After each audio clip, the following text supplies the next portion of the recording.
എൻ്റെ പ്രിയപ്പെട്ടവരെ, നിങ്ങൾ ചിന്തിക്കണം.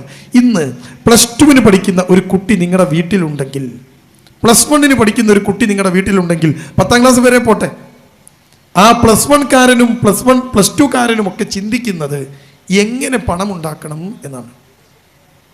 നിങ്ങൾക്ക് കുട്ടികളുണ്ടെങ്കിൽ നിങ്ങൾ നോക്ക്, മോനെ പഠിക്ക്. എന്താപ്പാ പഠിച്ചിട്ടെന്താ, നമുക്ക് പൈസ ഉണ്ടാക്കിയാൽ പോരെ? +1ഉം +2ഉം പഠിക്കുന്ന 16ഉം 18ഉം വയസ്സ് പ്രായമുള്ള കുട്ടി, ആ കുട്ടി ചിന്തിക്കുന്നത് പണമുണ്ടാക്കാനുള്ള എളുപ്പ വഴിയെക്കുറിച്ചാണ്. ഞാൻ ലഹരി കുട്ടികളിലേക്ക് വരുന്ന വഴിയാ പറയുന്നത്. എങ്ങനെങ്കിലും പൈസ ഉണ്ടാക്കണം. നിങ്ങളുടെ വീട്ടിൽ ഈ കുട്ടി ഉണ്ടെങ്കിൽ കാറ്ററിങ്ങിന് പോകുന്ന +1കാരൻ നിങ്ങളുടെ വീട്ടിലുണ്ടാകും, കാറ്ററിങ്ങിന് പോകുന്ന +2കാരൻ നിങ്ങളുടെ വീട്ടിലുണ്ടാവും. എന്തെങ്കിലും ഒരു പണിയെടുത്ത് പണമുണ്ടാക്കണം എന്ന് ചിന്തിക്കുന്ന +1കാരനും +2കാരനും നിങ്ങളുടെ കൂടെ ഉണ്ടാവും. പ്രത്യേകിച്ച് ഈ തലശ്ശേരിയുടെ പ്രദേശം, ബാപ്പാൻ്റെ അടുത്ത് നല്ല പൈസ ഉണ്ടാവും. പക്ഷെ ബാപ്പ പൈസ ചോദിച്ചാൽ +2കാരന് കൊടുക്കൂല. അവൻ ഐഫോൺ വേണം. ബാപ്പാൻ്റെ അടുത്ത് സാധാരണ ഫോണാണ്, ചെക്കൻ ഐഫോൺ വേണം. ഈ ഐഫോൺ വാങ്ങണമെങ്കിൽ 1.5 ലക്ഷം രൂപയുടെ സാംസങ്ങിൻ്റെ S25 പുതിയ ഫോൺ വേണം. ഈ ചെറുക്കൻ ഈ ഫോൺ വാങ്ങാൻ ബാപ്പ പൈസ കൊടുക്കൂല. ഉടൻ ഈ ചെറുക്കൻ ചിന്തിക്കും, എനിക്ക് പണമുണ്ടാക്കണം. ഈ പണം ഉണ്ടാക്കിയിട്ട് ഈ പണം ഉപയോഗിച്ച് എനിക്ക് എല്ലാം നേടണം. ഒരു 16 വയസ്സുകാരൻ്റെ ചിന്തയാണ്. ഈ ചെക്കൻ എന്തിലേക്കാണ് പോകുമെന്നറിയോ? കാറ്ററിങ്ങിന് പോകും, എന്തെങ്കിലുമൊക്കെ ജോലിക്ക് പോകും. എന്നിട്ട് ചെറിയ ചെറിയ പൈസ അവൻ ഇങ്ങനെ സ്വരൂപിച്ച് വെക്കും. അങ്ങനെ സ്വരൂപിക്കുന്ന പണം അവൻ്റെ കയ്യിൽ കാറ്ററിങ്ങിന് പോയാൽ ഒരു പാത്രം കഴുകിയാൽ 3 രൂപയാണ് കൂലി. 2 രൂപ 3 രൂപ. ഒരു പാത്രം കഴുകിയാൽ, ഇന്ന് പ്ലാസ്റ്റിക്കിൻ്റെ പാത്രങ്ങളെല്ലാം ഈ കല്യാണത്തിൻ്റെ ഓഡിറ്റോറിയങ്ങളിൽ നിരോധിച്ചത് കൊണ്ട് ഒരു പാത്രം കഴുകാൻ ഒരു മനുഷ്യനെ നിർത്തും. ഈ പാത്രം കഴുകിയാൽ ഒരു ചെക്കന് ഒരു പാത്രത്തിന് 2 രൂപ 3 രൂപ കൂലിയാണ്. ഒരു വിവാഹം കഴിഞ്ഞാൽ 2000-3000 പാത്രങ്ങൾ ഉണ്ടാകും. 2000 പാത്രം കഴുകാൻ 2000 × 3, അത്രയും പൈസ പാത്രം കഴുകാൻ വേണ്ടി മാത്രം കിട്ടും. 2-3 ചെക്കന്മാർ ഇരുന്നിട്ടാണ് ഈ പാത്രം ഫുള്ള് കഴുകി തീർക്കുക. 3-4 ചെക്കന്മാർ ഇരിക്കും. എന്നിട്ട് ഒരാൾ പാത്രത്തിലെ വൃത്തികേടൊക്കെ മാറ്റും, മറ്റേയാൾ അത് വിമ്മിട്ട് വരയ്ക്കും, മറ്റേയാൾ പാത്രത്തിൽ കഴുകും. അങ്ങനെ 4 പേര് ഇരുന്നിട്ടാണ് ഈ പാത്രം കഴുകുക. ഈ 4 പേര് 2000 പാത്രം കഴുകിയാൽ അവർക്ക് 2000 × 3 6000 രൂപ കിട്ടും. ആ 6000 രൂപ ഇവർ 4 ചെക്കന്മാരും കൂടി ഓരി വെച്ചെടുക്കും. 1500 രൂപ ഒരു ദിവസം പാത്രം കഴുകിയാൽ മാത്രം ഒരു ചെക്കന് കിട്ടും. ഈ പൈസ കയ്യിൽ ഇങ്ങനെ വെച്ച് കുറച്ച് കഴിയുമ്പോൾ ഈ +2കാരൻ്റെ ഒരു കാര്യം മനസ്സിലാവും. അധ്വാനിച്ച് പണം ഉണ്ടാക്കാൻ പറഞ്ഞാൽ ഭയങ്കര ബുദ്ധിമുട്ടാണ്. ഇത് കഴുകണ്ട, ഈ പാത്രം കുത്തിയിരുന്ന് കഴുകണ്ടേ, നയിച്ച് പൈസ ഉണ്ടാക്കുക എന്ന് പറഞ്ഞാൽ ഭയങ്കര ബുദ്ധിമുട്ടാണ് എന്ന് ഈ ചെറുക്കന് മനസ്സിലാകും. അത് മനസ്സിലാകുമ്പോൾ അവൻ ചെയ്യുന്നൊരു പണി എന്താണെന്നറിയോ? അവൻ്റെ കയ്യിലുള്ള പണം ഇരട്ടിപ്പിന് വേണ്ടി ശ്രമിക്കും. ഇത് എങ്ങനെ എൻ്റെ കയ്യിലൊരു 5000 ഉണ്ട്, അതെങ്ങനെ 10000 ആക്കാൻ പറ്റും എന്ന് നോക്കും. അപ്പോഴാണ് ഓൺലൈൻ വഴി പല തട്ടിപ്പുകളിലേക്കും ഈ കുട്ടി എത്തപ്പെടുക. നിങ്ങൾ ഇന്ന ബിസിനസ് ചെയ്യൂ, ഈ പൈസ അങ്ങോട്ട് തരൂ. അപ്പോഴാണ് ഈ കുട്ടി ഈ പൈസ കൊണ്ടുപോയിട്ട് അവിടെ ഡെപ്പോസിറ്റ് ചെയ്യുക. ആ ഡെപ്പോസിറ്റ് ചെയ്യുമ്പോൾ കുറച്ച് കഴിയുമ്പോൾ കുട്ടിക്ക് മനസ്സിലാകും ഇത് പറ്റിക്കപ്പെട്ടിരിക്കുന്നു. മറ്റു കുട്ടികളുടെ കയ്യിൽ നിന്ന് പണം കടം വാങ്ങി ബിസിനസ് തുടങ്ങി പൊളിഞ്ഞു പോയ കുട്ടിയുണ്ട്. ഒരു കുട്ടിയെ പോലീസ് പിടിക്കുമ്പം അവന് പ്രായം 18 വയസ്സാകാൻ 3 മാസമാണ്. 18 വയസ്സാവാൻ 3 മാസം പ്രായം മാത്രം ബാക്കി വെക്കാണ്. 17 കൊല്ലവും 9 മാസവും പ്രായമുള്ള ഒരു ചെറുക്കനെയാണ് പോലീസ് ലഹരിക്കടത്ത് കേസിൽ പിടിക്കുന്നത്. ആ ചെക്കനോട് പോലീസ് ചോദിച്ചപ്പോൾ അവൻ പറഞ്ഞത് എൻ്റെ കടം വീട്ടാൻ വേണ്ടിയിട്ട് ഞാൻ ഇതിലേക്ക് ഇറങ്ങിന്നാ. അപ്പോൾ അവനെന്താ കടം? അവൻ്റെ കൂട്ടുകാരെ കയ്യിൽ നിന്നൊക്കെ പൈസ വാങ്ങിയിട്ട് അവനൊരു ഓൺലൈൻ ബിസിനസ് തുടങ്ങി. എന്താ ബിസിനസ് എന്നറിയോ നിങ്ങൾക്ക്? ഐഫോൺ ഇറക്കുക. ബ്രിട്ടനിൽ നിന്ന് ഐഫോൺ ഇങ്ങോട്ട് ഇറക്കുക. അങ്ങനെ ഇവിടെ ഇറക്കിയിട്ട് ആ ഐഫോൺ ഇവിടെ സപ്ലൈ ചെയ്യുക. ആർക്കാ ഐഫോൺ വേണ്ടത്? അപ്പോൾ അവർ ബ്രിട്ടനിൽ നിന്ന് ഇറക്കി കൊടുക്കും. ആ ഐഫോൺ ഇവിടെ കച്ചവടം ചെയ്താൽ ഒരൊറ്റ ഐഫോണിൻ്റെ മുകളിൽ അവന് 10,000-20,000 രൂപ ലാഭം ഉണ്ടാവും. ഇതൊക്കെ ഇല്ലീഗൽ ബിസിനസ്സാണ്. അപ്പോൾ ഈ ഐഫോൺ ഇറക്കി കൊടുക്കുന്ന ആളുണ്ട്. അപ്പോൾ ഈ ചെക്കൻ ഈ ബിസിനസ്സിൽ പോയി പെട്ടു. ആ ഐഫോൺ ഇത് ശരിയാണോ എന്ന് അറിയാൻ വേണ്ടി ഈ ചെറുക്കൻ എന്ത് ചെയ്തു? ആദ്യം ഒരു ഐഫോൺ ഓർഡർ ചെയ്തു. ഒരു ഐഫോൺ ആരൊക്കെയോ കയ്യിൽ നിന്ന് പണം കടം വാങ്ങിയിട്ട് ഒരു ഐഫോൺ അവൻ ഓർഡർ ചെയ്തു. കൃത്യമായിട്ട് ഐഫോൺ നാട്ടിലെത്തി. ബ്രിട്ടീഷ് ഐഫോൺ, അടിപൊളി ഐഫോൺ നാട്ടിലെത്തി. ആ ഐഫോൺ അവൻ കച്ചവടം ചെയ്തപ്പോൾ 20,000 രൂപ അവന് ലാഭം. ഇല്ലീഗലായി വരുന്ന സാധനം. 20,000 രൂപ ലാഭം. എല്ലാവരുടെ കയ്യിൽ നിന്നും വാങ്ങിയ കടം അവൻ കൊടുത്തു തീർത്തു. ഇവനിപ്പോൾ ഒരു കാര്യം മനസ്സിലായി, ഈ ബിസിനസ് നല്ല ലാഭമാണ്. ഇങ്ങനെ ഒരു 5 മൊബൈൽ ഫോൺ വാങ്ങിയ എനിക്കും ഒരു ഐഫോൺ സ്വന്തമാക്കാം. അങ്ങനെ അവൻ്റെ കൂട്ടുകാരോടൊക്കെ പറഞ്ഞ് പല ആളുകളിൽ നിന്നും പണം വാങ്ങി പല ആൾക്കാർക്കും ഐഫോൺ തരാമെന്ന് പറഞ്ഞിട്ട് ഈ ചെറുക്കൻ 5 ഐഫോൺ ഓർഡർ ചെയ്തു ബ്രിട്ടനിലേക്ക്. അയാൾ പറഞ്ഞു നീ പൈസ ഓൺലൈനായിട്ട് അടയ്ക്കണം. അതിനൊരു ലിങ്ക് കൊടുത്തു. ഈ ചെക്കൻ പൈസ ഒക്കെ പലരുടെ കയ്യിൽ നിന്ന് കടം വാങ്ങി. നിങ്ങൾ നോക്കണം, ഒരു ഐഫോണിന് 1 ലക്ഷം റുപ്യ വിലയാണ്. 5 ഐഫോണിന് 5 ലക്ഷം റുപ്യ അടയ്ക്കണം. നമ്മുടെ നാട്ടിൽ 5 ലക്ഷം രൂപ അത്രക്കൊന്നും കൊടുക്കണ്ട. അവൻ്റെ കാഴ്ചപ്പാടിൽ ഒരു ഐഫോൺ 80,000 റുപ്യ അടച്ചാൽ മതി. 1 ലക്ഷം റുപ്യക്ക് നാട്ടിൽ വിൽക്കാം. ഓരോ ഐഫോണിൻ്റെ മുകളിൽ 20,000 ലാഭം. 80,000 രൂപ ഒരു ഫോണിന് അടയ്ക്കണം. 5 × 80,000 4 ലക്ഷം രൂപ ഇവൻ ഈ ഫോണിന് വേണ്ടി പലരിൽ നിന്ന് കടം വാങ്ങി പലതും ചെയ്ത് ഈ ചെക്കൻ 4 ലക്ഷം റുപ്യ അടച്ച് അവൻ സമാധാനത്തിലിരിക്കുക. ഇനി 5 ഐഫോൺ വരും. 5 ഐഫോൺ വിറ്റാൽ അവൻ 5 ലക്ഷം റുപ്യ കിട്ടും. അപ്പോൾ അവൻ ഈ 4 ലക്ഷം കടമൊക്കെ തീർത്ത് 1 ലക്ഷം റുപ്യ അവൻ്റെ കയ്യിൽ ലാഭം. അങ്ങനത്തെ ബിസിനസ് സ്വപ്നം കണ്ടിരിക്കുകയാണ് പാവം ഈ കുട്ടി. പക്ഷേ 4 ലക്ഷം റുപ്യ അടച്ചതോടുകൂടി ഈ ലിങ്കും പോയി. ആ ലിങ്ക് ഫോൺ ചെയ്ത മനുഷ്യനും കാണാനില്ല. അയാൾ ആരാന്ന് ഇവൻ അറിയ പോലുമില്ല. ഇവന് പലയിടത്തേക്ക് വിളിച്ചു. കയ്യിൽ നിന്ന് പണം വാങ്ങിയവർ, ഞാനൊരാഴ്ച കൊണ്ട് തരാമെന്ന് പറഞ്ഞ് പണം കൊടുത്തവർ ഇവനോട് തിരിച്ചു ചോദിക്കാൻ തുടങ്ങി. ഈ ചെറുക്കൻ എവിടുന്ന് ആ പൈസ എടുത്ത് കൊടുക്കുക? ബാപ്പയോട് ചെന്നിട്ട് 1 ലക്ഷം റുപ്യ എനിക്കൊരു 4 ലക്ഷം റുപ്യ കടണ്ട് എന്ന് പറഞ്ഞ ബാപ്പ അടിക്കൂലേ അവനെ? ഈ ചെറുക്കൻ ആകെ പ്രശ്നത്തിലായി. അങ്ങനെ ഇരിക്കുമ്പോഴാണ് അവൻ്റെ സുഹൃത്ത് പറഞ്ഞത്, നിനക്ക് എന്താ ടെൻഷൻ? ഈ ചെക്കനോട് പറഞ്ഞു ആ ചെറുക്കൻ ചോദിച്ചപ്പോൾ അവൻ പറഞ്ഞു, എൻ്റെ ടെൻഷൻ എനിക്ക് 4 ലക്ഷം റുപ്യ കടണ്ട്, ഇതെങ്ങനെ വിട്ടും? അവൻ പറഞ്ഞു, എൻ്റെ കൂടെ വാ, ഒരു ചെറിയ ബിസിനസ് ഉണ്ട്, നീ ചെയ്താൽ മതി എന്ന്. അങ്ങനെയാണ് ബാംഗ്ലൂരിൽ നിന്ന് MDMA കാറിൽ കൊണ്ടുവരുന്ന വഴി 4 പേരെ അറസ്റ്റ് ചെയ്ത കൂട്ടത്തിൽ 17കാരനും പെട്ടുപോയത്. നിങ്ങൾ ചിന്തിച്ചു നോക്കണം. നോക്കൂ, എളുപ്പത്തിൽ പണമുണ്ടാക്കാനുള്ള വഴി, ആ വഴി തിരഞ്ഞെടുക്കുന്ന കുട്ടി എത്തിപ്പെടുക ഡ്രഗ് ട്രാഫിക്കിങ്ങിലാണ്, ഈ ബിസിനസ്സിലാണ്, ഇത് കൊണ്ടുവരലിലാണ്. ഈ ലഹരിയുടെ ഏറ്റവും വലിയ കാര്യം ഇത് കൊണ്ടുവരല, ഇത് ഉണ്ടാക്കൽ പ്രശ്നമല്ല. ഇത് ബാംഗ്ലൂരിലെ ഈ കറുത്ത വർഗ്ഗക്കാരായിട്ടുള്ള ആളുകൾ, നീഗ്രോസ്, ബാംഗ്ലൂരിൽ ഇഷ്ടംപോലെ നീഗ്രോസ് ഉണ്ട്, അവർക്ക് ഈ സാധനം ഉണ്ടാക്കാൻ അറിയാം. ഇത് നമ്മുടെ മദ്യം, ഈ വാറ്റ് ചാരായം നിങ്ങൾ കേട്ടിട്ടുണ്ടാവും. വാറ്റ് ചാരായം വാറ്റിയെടുക്കുക ചെയ്യുക. ഈ വാറ്റിയെടുക്കും പോലെ നമ്മുടെ ബാംഗ്ലൂരിലാണ് ഇതിൻ്റെ കേന്ദ്രം. നമ്മുടെ തൊട്ടടുത്ത് നിങ്ങളൊക്കെ ബിസിനസ് നടത്തുന്ന, ഇടയ്ക്കിടയ്ക്ക് നിങ്ങളെ മക്കളൊക്കെ പോകുന്ന ബാംഗ്ലൂർ, ആ ബാംഗ്ലൂരിൽ അതിൻ്റെ കേന്ദ്രം. ഈ ബാംഗ്ലൂരിൽ നീഗ്രോസ് അവർ ഈ സാധനം, ഈ ലഹരി ഉണ്ടാക്കും. ഇത് രാസലഹരിയാണ്, രാസവസ്തുക്കൾ കൂട്ടിച്ചേർത്ത് ഉണ്ടാക്കുന്ന ഒരു ലഹരിയാണ്.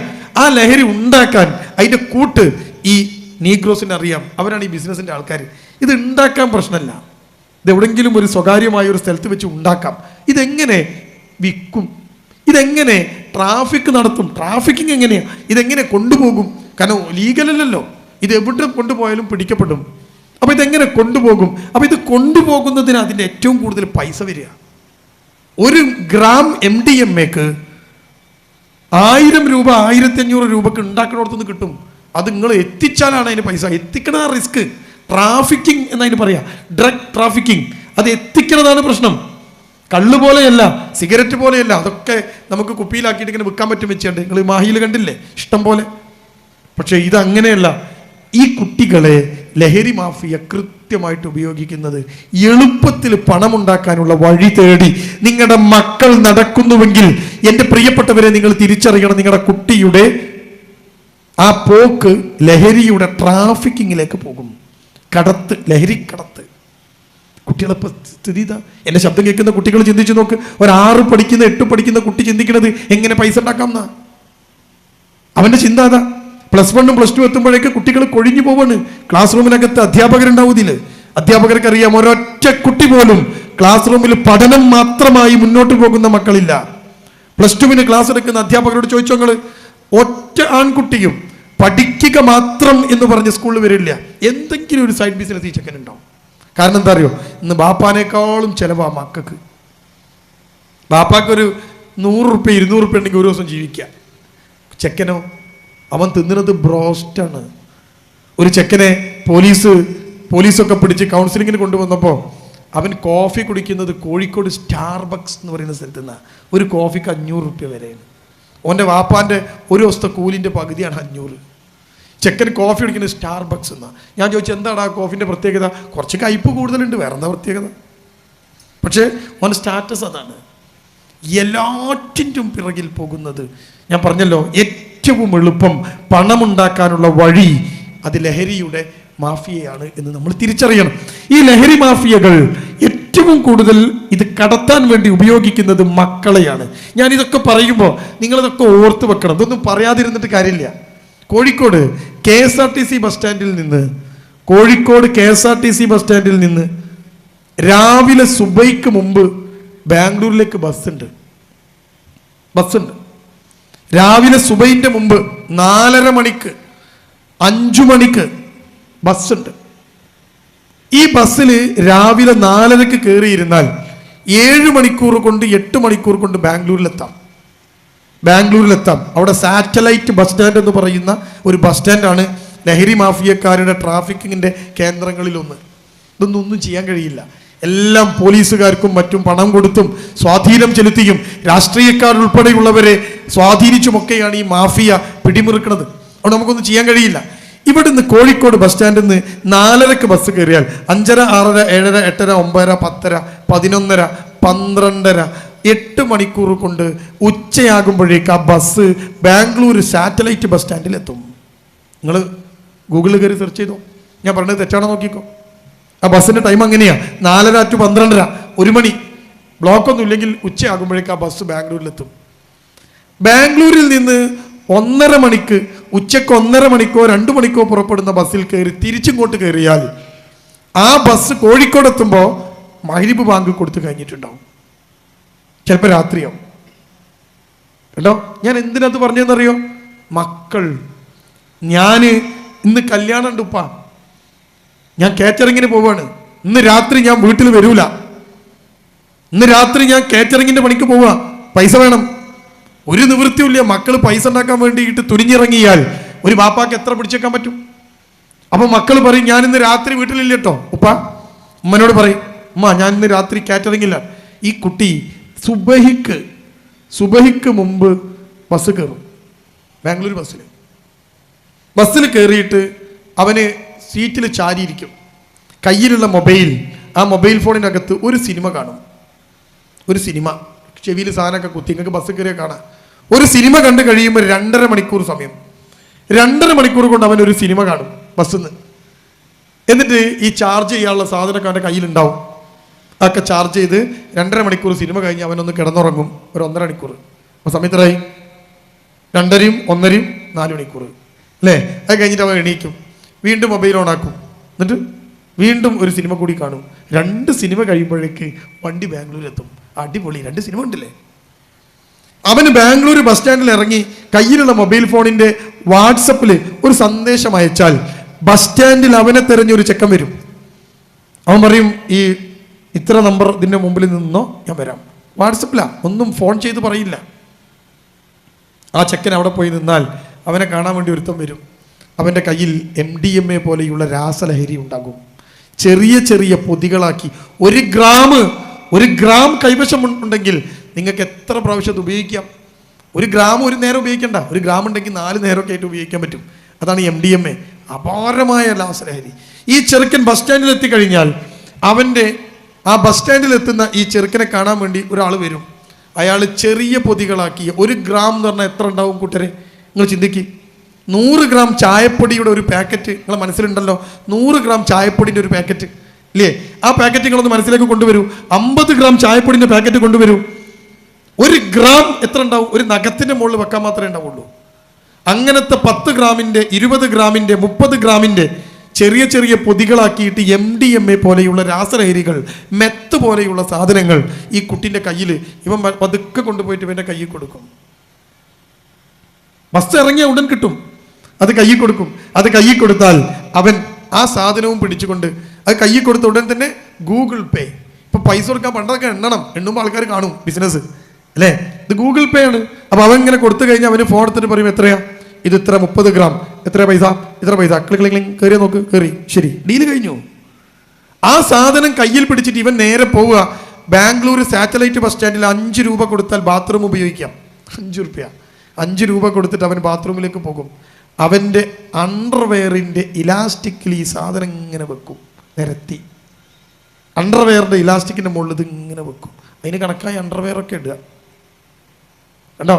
ആ അണ്ടർവെയറിൻ്റെ മുകളിൽ ഈ സാധനം ഇങ്ങനെ വെക്കും. ഇതിങ്ങനെ വെച്ച് ആ അണ്ടർവെയറുമായിട്ട് അവൻ നേരെ ബസ് കയറിയിരിക്കും. തിരിച്ചും കിട്ട് അവിടെ ഏർപ്പെടൊന്നുമില്ല. അവിടുന്ന് ഒരു ഭക്ഷണമൊക്കെ കഴിച്ച്, ബസ് സ്റ്റാൻഡിൽ നിന്ന് ഒരു ഭക്ഷണമൊക്കെ കഴിച്ച് അടുത്ത ബസ്സിൽ ബുക്ക് ചെയ്തിട്ടുണ്ടാവും, തിരിച്ച് കയറിയിരിക്കും. തിരിച്ചു വരുമ്പോഴോ 2 സിനിമ, തിരിച്ചിങ്ങോട്ട് 2 സിനിമ. അപ്പോൾ എത്ര സിനിമ കണ്ടു? 4 സിനിമ കണ്ടു. പുതിയത് ഇറങ്ങിയതൊക്കെ കവർ ചെയ്തു അല്ലേ? തിരിച്ച് കോഴിക്കോട് ബസ് സ്റ്റാൻഡിൽ ഇറങ്ങി ഇതുപോലെ വാട്സപ്പിൽ ഒരു സന്ദേശം അയച്ചാൽ ഒരു വണ്ടിയുമായിട്ട് ഒരു ചങ്ങായി വരും. അവൻ്റെ കയ്യിൽ നേരെ 5 റുപ്യ കൊടുത്താൽ കോഴിക്കോട് ബസ് സ്റ്റാൻഡിൻ്റെ മൂത്രപ്പുരയിൽ പോവാം.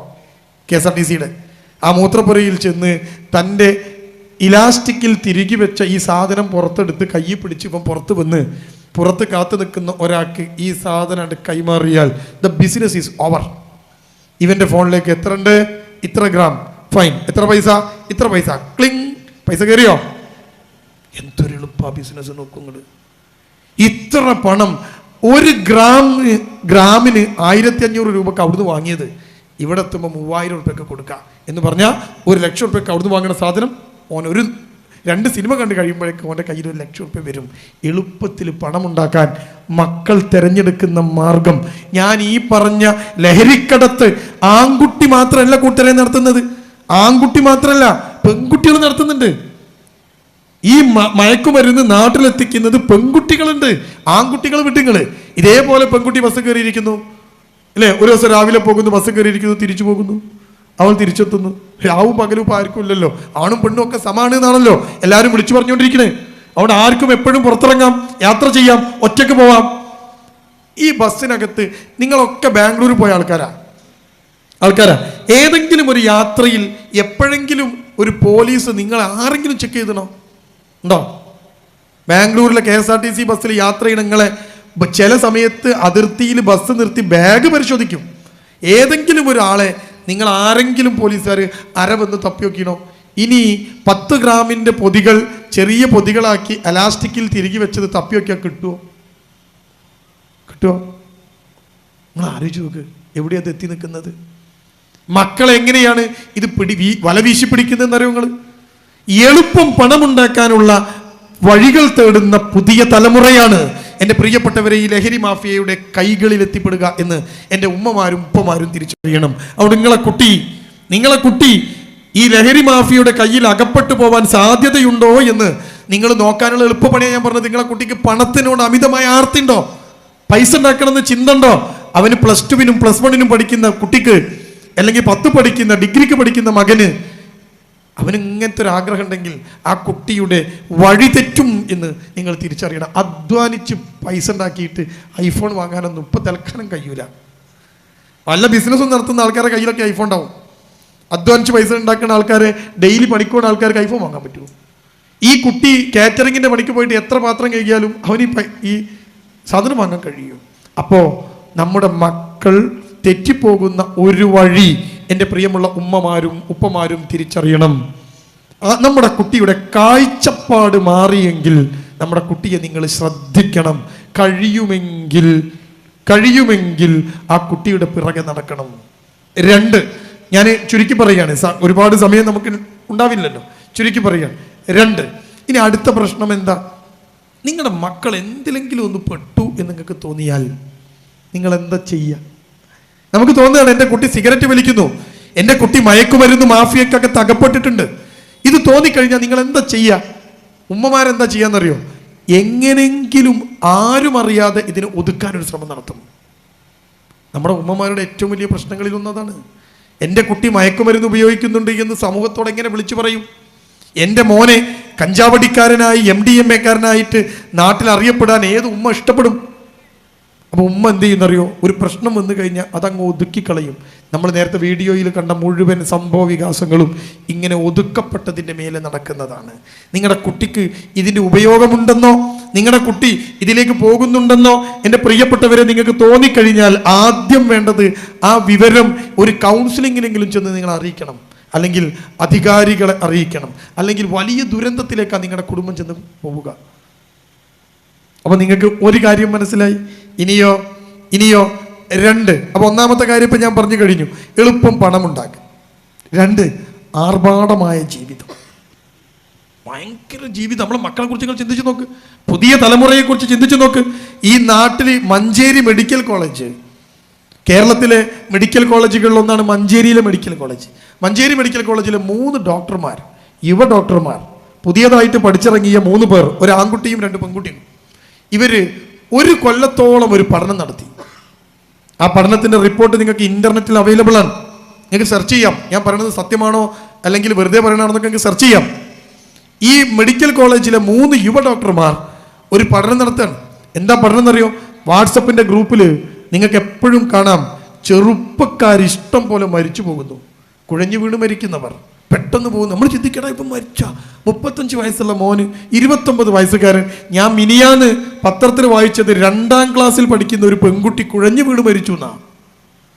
അവൾ സ്കൂളിലെത്തിയപ്പോൾ അവൾക്ക് വല്ലാത്ത അസ്വസ്ഥത അനുഭവപ്പെടുന്നു. ഈ പെൺകുട്ടി കുഴഞ്ഞു വീഴുന്നു. ഹോസ്പിറ്റലിൽ എത്തിയപ്പോഴേക്ക് മരിച്ചു എന്ന്. നമ്മൾ സാധാരണ ഇങ്ങനെയൊക്കെ കേൾക്കൽ വയസ്സായ ആൾക്കാരെയാണ്. 75ഉം 80ഉം 85ഉം വയസ്സുള്ള ആളുകൾ പെട്ടെന്ന് ശരീരത്തിന് അസ്വസ്ഥത വരുന്നു, ആശുപത്രി കൊണ്ടുപോകുമ്പോൾ അവർ മരിക്കുന്ന വിവരം കിട്ടുന്നു. ഇങ്ങനെയൊക്കെ നമ്മൾ കേട്ടിട്ടുണ്ട്. 2ാം ക്ലാസ് പഠിക്കുന്ന ഒരു 8 വയസ്സുകാരി പെണ്ണ് കുഴഞ്ഞു വീണ് മരിക്കുന്നു. 29ഉം 30ഉം 25ഉം 35 വയസ്സൊക്കെ പ്രായമുള്ള യുവാക്കളായ ഒരു കുടുംബത്തിന്റെ പ്രതീക്ഷയായ, നാടിന്റെ അത്താണിയായ നമ്മുടെ മക്കള് പെട്ടെന്ന് മരിച്ചു. അറ്റാക്ക് വരികയാണ്, സ്ട്രോക്ക് വരികയാണ്, കുഴഞ്ഞു വീണ് മരിക്കുകയാണ്. ഈ മഞ്ചേരി മെഡിക്കൽ കോളേജിലെ 3 ഡോക്ടർമാർ യുവാക്കളായ ആളുകളിൽ എന്തുകൊണ്ട് ഇങ്ങനെ മരണം സംഭവിക്കുന്നു എന്നൊരു പഠനം നടത്തി. എങ്ങനെയാ പഠിച്ചതെന്നറിയോ? 1 കൊല്ലം കൊണ്ടാണ് പഠിച്ചത്. മഞ്ചേരി മെഡിക്കൽ കോളേജിലും കോഴിക്കോട് മെഡിക്കൽ കോളേജിലും ഒക്കെ പെട്ടെന്ന് മരിച്ച, കുഴഞ്ഞു വീണ് മരിച്ച, അറ്റാക്ക് വന്ന് മരിച്ച ഇങ്ങനത്തെ ആളുകളെ കുറിച്ച് ഇവരൊരു പഠനം നടത്തി. 1 കൊല്ലം ആ പഠനം നടത്തിയിട്ട് ഇവരതിൻ്റെ റിപ്പോർട്ട് സമർപ്പിച്ചു ഈ കഴിഞ്ഞ മാസം. നിങ്ങൾക്ക് ആ റിപ്പോർട്ട് കിട്ടും. ആ റിപ്പോർട്ടിൽ പറയുന്ന കാര്യം എന്താ നിങ്ങൾ? ആ റിപ്പോർട്ട് പറയുന്ന കാര്യം, ചെറുപ്പക്കാർക്കിടയിൽ മരണനിരക്ക് കൂടാൻ കാരണം അവരുടെ ഭക്ഷണ രീതിയാണ് എന്നാണ് അവർ കണ്ടെത്തിയത്. ഈ കുഴഞ്ഞു വീണ് മരിച്ച, അറ്റാക്ക് വന്ന് മരിച്ച പല ആളുകളുടെയും പോസ്റ്റ്മോർട്ടം നടത്തിയപ്പോൾ പെട്ടെന്നൊരാൾ രാവിലെ കിടന്നുറങ്ങിയിട്ട് രാവിലെ എണീക്കുമ്പോൾ മരിച്ച നിലയിൽ ഒരാളെ കാണപ്പെട്ടാൽ അയാളെ പോസ്റ്റ്മോർട്ടം കഴിക്കും. കാരണം കുടുംബക്കാർക്കും ഒരു സംശയം ഉണ്ടാവും, ഇവനാരോ കൊന്നതാണോ, ഇവൻ വല്ലതും കഴിച്ചതാണോ എന്നൊക്കെ സംശയം ഉണ്ടാവും. അപ്പോൾ പോസ്റ്റ്മോർട്ടം നടത്തും. ഈ പോസ്റ്റ്മോർട്ടത്തിൻ്റെ റിപ്പോർട്ടൊക്കെ പരിശോധിച്ചപ്പോൾ ഈ ഡോക്ടർമാർക്ക് മനസ്സിലായത്, പല ചെറുക്കന്മാരുടെയും വയറ്റിനകത്ത് ദഹിക്കാതെ കിടക്കുന്ന ചിക്കനും ബീഫും ഒക്കെ ഉണ്ടായിരുന്നു എന്ന് പറഞ്ഞാൽ, ഈ ജങ്ക് ഫുഡുകൾ, ഈ മന്തി പോലെയുള്ള സാധനങ്ങൾ, ഈ ഷവർമയും ഷവായിയും പോലെയുള്ള സാധനങ്ങൾ, ഇത് രാത്രി 12 മണിക്കും 1 മണിക്കും വയറ് നിറച്ച് തിന്ന് ഇവർ കിടക്കുകയാണ്. അങ്ങനെ കിടക്കുമ്പം ഹൃദയത്തിൻ്റെ മിടിപ്പ് കൂടും അത്രേ. ആ ഹൃദയമിടിപ്പ് കൂടിയിട്ടാണ് ഈ ചെറുപ്പക്കാരായ ആളുകൾ ഇങ്ങനെ മരിച്ചു പോകുന്നത് എന്ന് ഇവരുടെ റിപ്പോർട്ട്. ഞാൻ എന്തിനാ അത് പറഞ്ഞത്? ആർഭാടമായി ജീവിക്കാൻ ശ്രമിച്ചുകൊണ്ടിരിക്കുന്നു മനുഷ്യർ. നമ്മുടെ മക്കള്, ചെറുപ്പക്കാരായ മക്കള്, വീട്ടിൽ ഉമ്മ ഉണ്ടാക്കുന്ന കറി, ഈ തലശ്ശേരിക്കാരും മാഹിക്കാരും തലശ്ശേരിക്കാരും ഒക്കെ ഭക്ഷണം ഉണ്ടാക്കുന്ന കാര്യത്തിൽ സൂപ്പറാണ്. ഏറ്റവും ടേസ്റ്റുള്ള ഭക്ഷണം കിട്ടുന്ന സ്ഥലം ഈ തലശ്ശേരി കോഴിക്കോടൊക്കെയാണ്. നിങ്ങൾക്കറിയാലോ, ഇവിടെ വന്നു കഴിഞ്ഞാൽ വയറാണ് നിറയുക, മനസ്സിനേക്കാൾ വയറ് നിറച്ചങ്ങൾ വിടുക. അപ്പോൾ എല്ലാ സാധനവും ടേസ്റ്റിൽ ഉണ്ടാക്കുന്ന സ്ഥലമാണ് ഈ തലശ്ശേരി മാഹിയൊക്കെ. നിങ്ങൾ മീൻ പൊരിച്ചാൽ, ഞങ്ങളുടെ നാട്ടിൽ മീൻ പൊരിച്ച ടേസ്റ്റ് അല്ല, അതിന് വേറൊരു ടേസ്റ്റാണ്. കണ്ടോ? ഇത്രയും മനോഹരമായി ഭക്ഷണം ഉണ്ടാക്കുന്ന ഈ തലശ്ശേരിയിലെ പ്രിയപ്പെട്ട ഉമ്മമാരുടെ ഭക്ഷണം ഒരു കുട്ടിക്കും പറ്റൂല. കുട്ടി പറയുന്ന ഉമ്മൻ്റെ ഭക്ഷണം എനിക്ക് വേണ്ട, ഞങ്ങൾ പോവാണ്. നിങ്ങൾ നോക്കി എത്ര ഷോപ്പുകളാണ് ഈ മാഹിയും തലശ്ശേരിയും ഒക്കെ ഇപ്പോൾ തുറന്നു വെച്ചത്. ഓരോ കടി, വൈകുന്നേരത്തെ ചായ കുടിക്കാൻ വേണ്ടി ചായ് വാല, ഉച്ചക്കത്തെ ചോറുന്നാൻ വേണ്ടി ചോറ് വാല, ഉണ്ടോ? രാവിലത്തെ ചായ കുടിക്കാൻ വേണ്ടി രാവിലത്തെ ചായ് വാല. എന്തൊക്കെ ചായകളാ, എന്തൊക്കെ സാധനങ്ങളാ കൂത്തിക്കലക്കി കുടിക്കുകയാണ്. അതിൻ്റെ കൂടെ പിന്നെ പതഞ്ഞു പൊങ്ങുന്നതും നുരഞ്ഞു പൊങ്ങുന്നതും ഒക്കെ ആയ സോഡയും ഉപ്പും, ഭയങ്കരമായ അളവിൽ ഉപ്പും സോഡയും നാരങ്ങാനീരും ഒക്കെ കൂട്ടിച്ചേർത്ത് കുലുക്കിയ സോഡ, കുലുക്കാത്ത സോഡ. എങ്ങനെ വരും മരിക്കാതൊക്കെ? ഈ കുട്ടികൾ ആർഭാടമായി ജീവിക്കാൻ ശ്രമിക്കുന്നു. ഏറ്റവും മുന്തിയത് 500 ഉറുപ്പ്യൻ്റെ കോഫി കുടിച്ചാലേ ചങ്ങായിൻ്റെ ക്ഷീണം തീരുള്ളൂ. എങ്ങനെയായി കുട്ടി ജീവിക്കുക? നിങ്ങളുടെ മക്കൾ ആർഭാട ജീവിതം നയിക്കാൻ ശ്രമിക്കുന്നുവെങ്കിൽ നിങ്ങൾ തിരിച്ചറിയുക, അവൻ എത്തിപ്പെടുക മോശമായ ജീവിതത്തിലാണ്, ലഹരിയുടെ കടത്തിലാണ്. ഞാൻ ലഹരി ഉപയോഗമല്ല പറയുന്നത്, ഉപയോഗത്തിലേക്ക് പിന്നീട് വരാം. ലഹരിയുടെ കടത്താണ് ഏറ്റവും പ്രധാനം. ലഹരി കടത്തിൽ അകപ്പെട്ടു പോകുന്ന കുട്ടികളാണ്. ഈ അടുത്ത് കണ്ണൂരുകാരനായ ഒരു കുട്ടിയെ പോലീസ് അറസ്റ്റ് ചെയ്തു. ഒരു കുട്ടിയെല്ലാം അറസ്റ്റ് ചെയ്തത് 5 പേരെയാണ്. ഒരു ഇന്നോവ കാറിൽ ബാംഗ്ലൂർ പോയി തിരിച്ചു വരുമ്പോൾ ഇന്നോവ ഓടിച്ച ചെക്കനൊന്ന് ഉറങ്ങിപ്പോയി. ഇന്നോവ ചെന്നൊരു മരത്തിലിടിച്ചു. ഗുരുതരമായ ആക്സിഡൻ്റാണ്. മുന്നിലിരുന്ന 2 പേർക്ക് നല്ല പരിക്ക് പറ്റി, പിറകിലിരിക്കുന്ന ആളുകൾക്ക് ചെറിയ പരിക്കും പറ്റി.